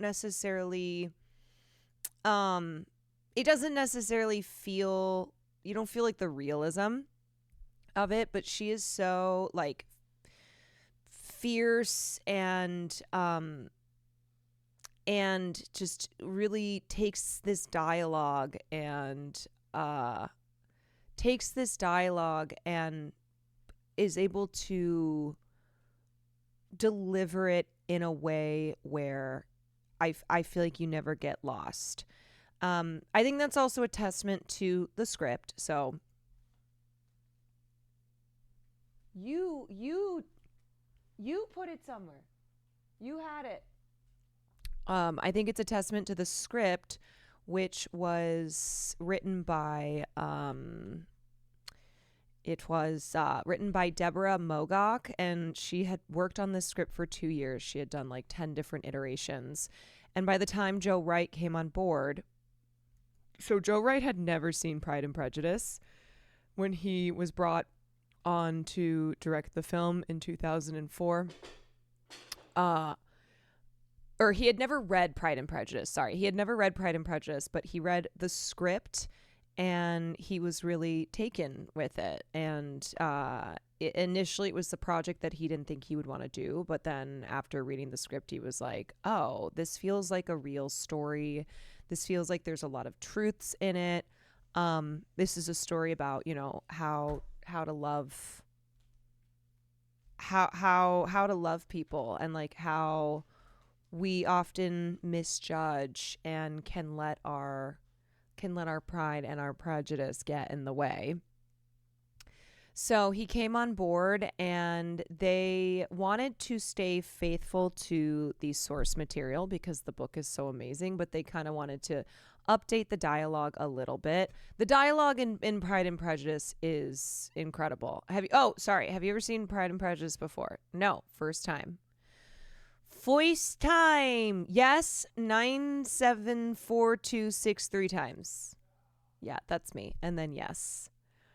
I will say, if you've seen Pride and Prejudice, there's a likelihood that you'll watch it again and again and again. It really is one of those movies where people who love this movie have seen it a million times.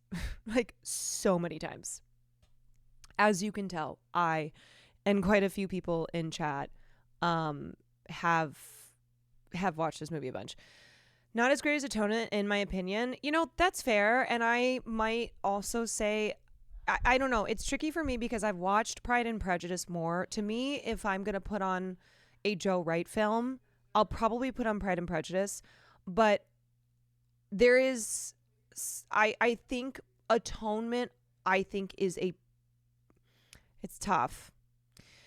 Atonement's just a really different film, but it is painful. Atonement's really painful, and so I'm not going to put it on over and over again like I'm going to put on Pride and Prejudice, because Pride and Prejudice makes me, like, kick my feet and giggle. Yeah, Pride and Prejudice doesn't make me feel nearly as bad as Atonement does. Atonement is heart-wrenching. It is tragic. It is tragic AF. But anyway, as I was saying, they wanted to naturalize and modernize the dialogue a bit. So they made some changes there. one thing that he changed was that in like Jane Austen's book, the characters wait to speak. So like someone speaks and then they wait their turn. But Joe Wright really felt like the Bennett family in all of their, you know, chaos and energy would just be speaking on top of each other. So that was a change that he made to the film, where you get the Bennett family and they are just like, they're like a bunch of chickens, right? And he also he made some other, like, there's so many characters and storylines in Pride and Prejudice, so they had to like cut that down. The other thing I would say is like that in the novel they get into like the socio-political, economic elements more of what the marriage system was like in England at the time. And they have just like longer conversations, and it's much more detailed about like the political negotiations that would take place in the marriage market.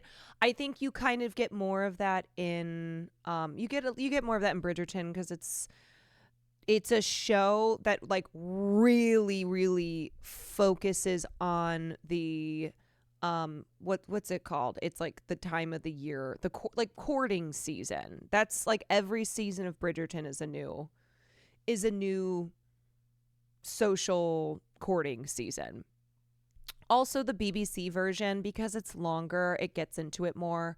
So I think just for the sake of this film, they kind of clipped that out, they took out a lot of the subtleties of those political negotiations that you see in the book and that you see in like the BBC series, which is really good. If you love this, I would recommend seeing the BBC series. It came out in 1995, and it has Mr. Colin Firth as Mr. Darcy. And it's much more, it is more like the book in that the setting is more refined British high society, whereas Joe Wright set the film earlier. He wanted it to be closer to the front, like after the French Revolution. And he also wanted to he didn't like the dresses of the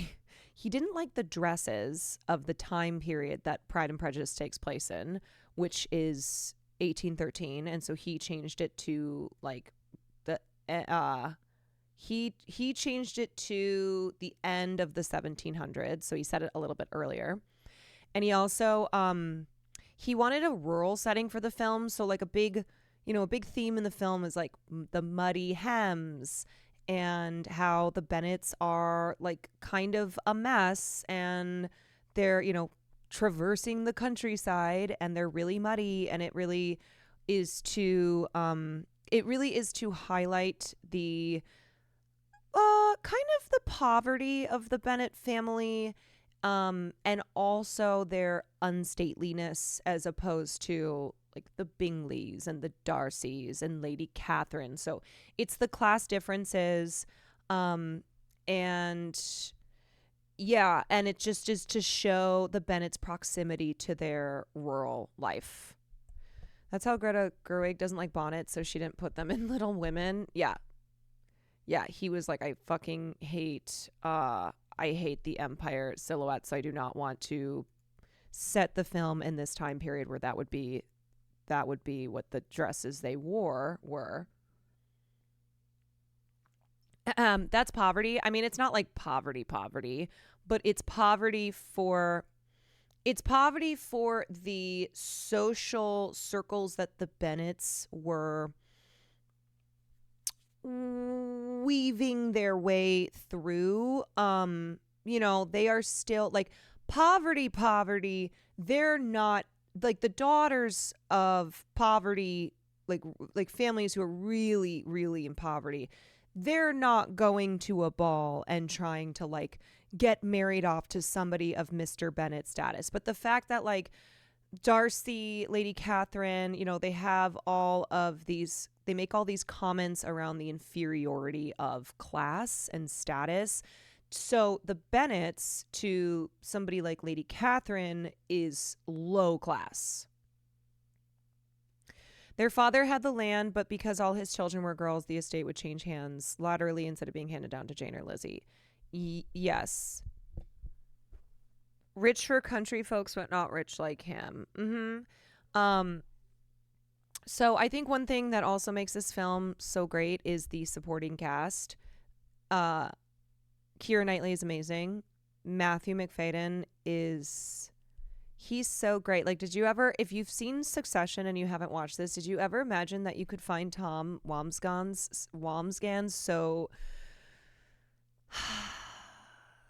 so enchanting? Like, you know what I love about this movie too? I want to watch men who yearn. I love to see male yearning.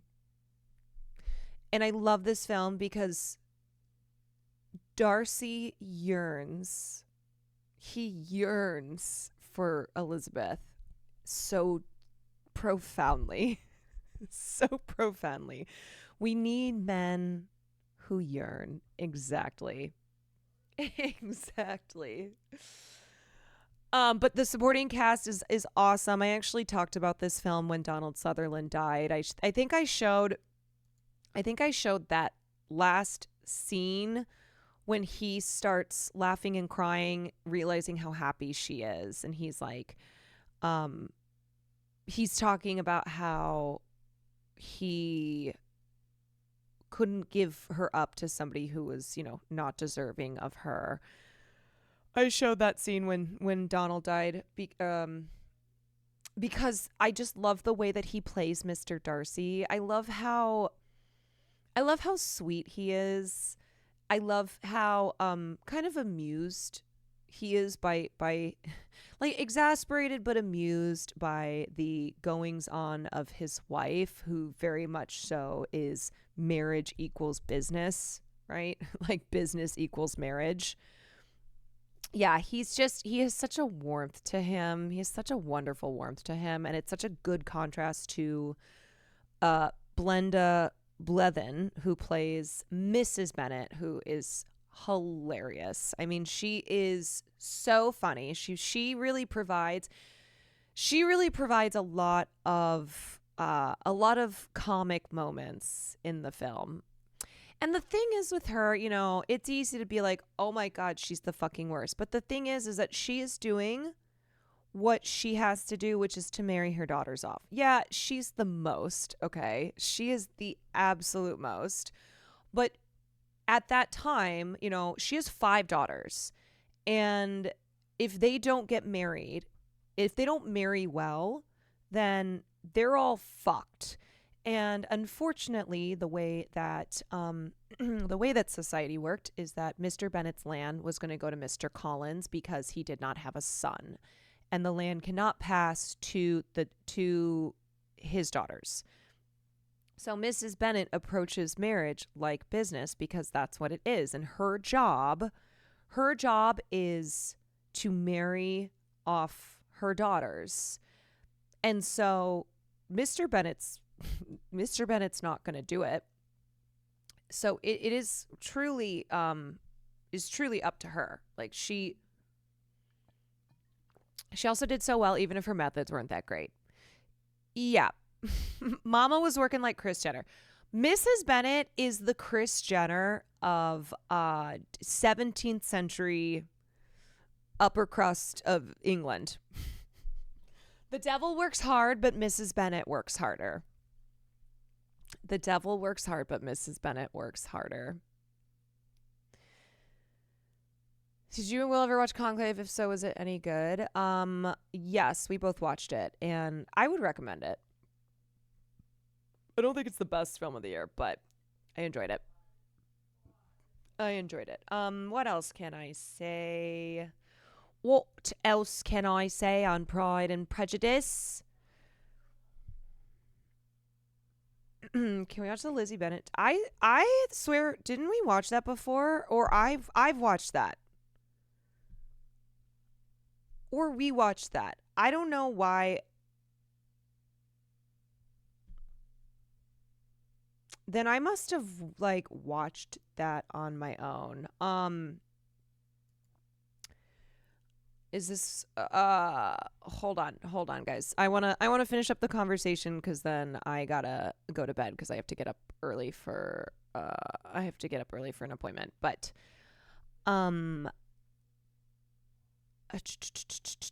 I also so like last thing I'll say, I was always drawn to, I think when I was younger, I was really drawn to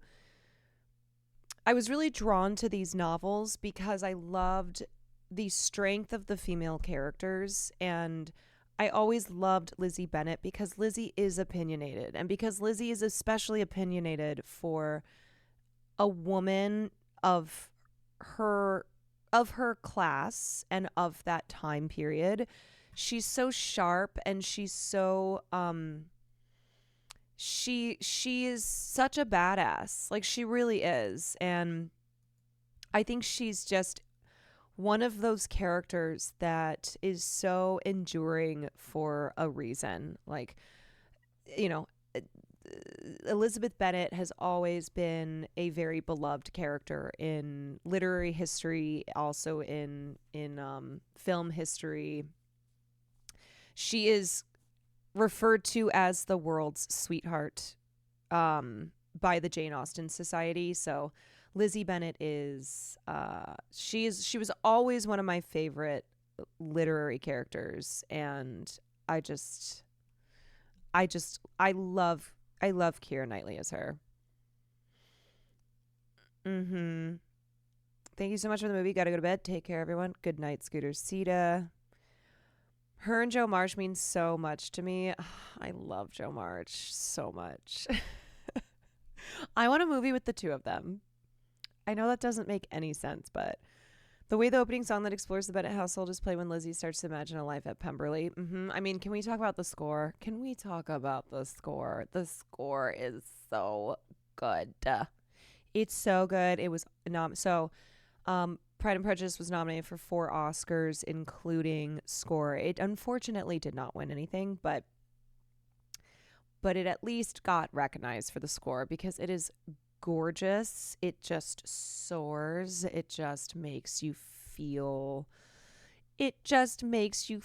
all the feels. And that the field scene when he's walking, I mean, seriously, I've never seen a man lovelier while walking, and like I've never felt so horny for a man who is walking than Darcy walking through the fog covered fields right before the dawn breaks, and then the shot of and I love the fact that they don't kiss there because it's so it's just like they didn't need to. They didn't need to. And then the kiss at the end comes. So don't worry, everybody. But like the shot of the sun coming through and their faces, that's cinema, baby. You know, that is why I love film. It is a visual medium that just sometimes the pictures are just very pretty. They're just very beautiful. And books are incredible in their own right, and the description in Pride and Prejudice is not to be slept on. But I also love the medium of film where you don't have to imagine it based on the words you read. You can see it visualized. And somehow Crash won that year. Film of the year. Absolutely. Anything else I can say about Pride and Prejudice? I'm so glad that we finally watched it. Glad that we finally watched P&P. Although now I'm sad because we have watched it. So that's it. That's it. We've already watched Pride and Prejudice. So now we can't watch it. Sometimes I'll be going through movies to see which one I want to watch for film night. and I'll be like, oh my God, we should watch this one. And then I'll go, we already watched that. Like, I've done that at least a million times with the film Heathers, where I'm like, oh, perfect. Perfect for film night. And then I go, no, we watched Heathers. We already did this. There's a lot of great movies out there. There's a lot of great movies. You know, I am a little bit limited by what is available on YouTube, and then also films that are not too recent. But yeah, every time I watch one that is very near and dear to my heart, like Pride and Prejudice, it makes me happy to have shown the class, to have picked, you know, to have like finally watched it. But then it also makes me be like, okay, well, we did that one. When Harry Met Sally is ever available, we will be watching. We will. It's been my watch list forever. Glad I waited. I'm so glad that you watched it here tonight. Yeah, we have other period romance dramas that we can watch. Pride and Prejudice and Atonement are two of my faves, but there's a lot of good ones. All right, you guys. I have to be up very, very, very, very early to go to the gynecologist, which is going to be so fun. And I have to watch Wild Robot for tomorrow's podcast review. Yeah. What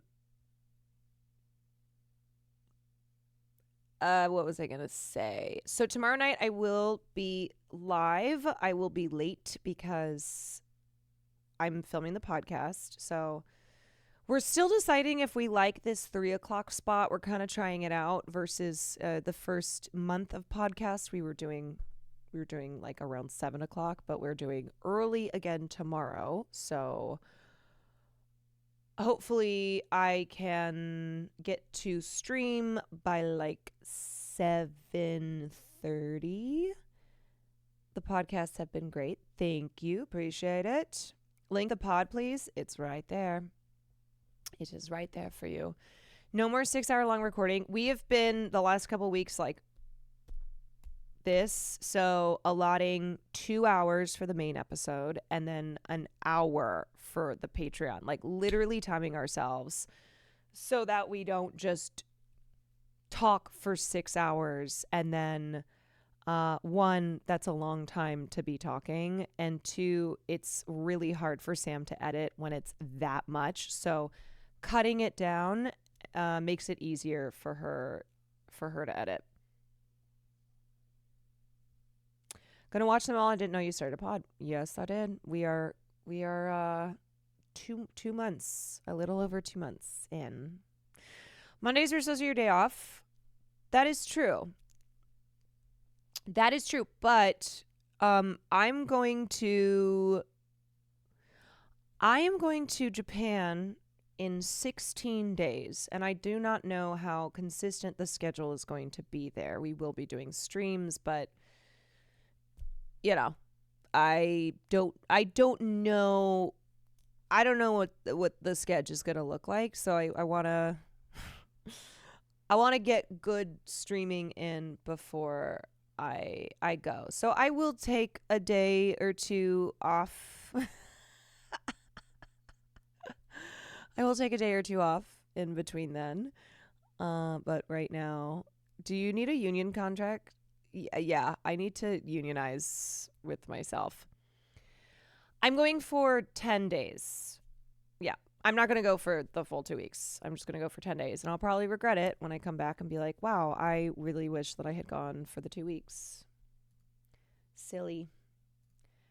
I guess I'll just have to go back. I like that I'm already planning my return trip. And I haven't even gone yet. All right, y'all.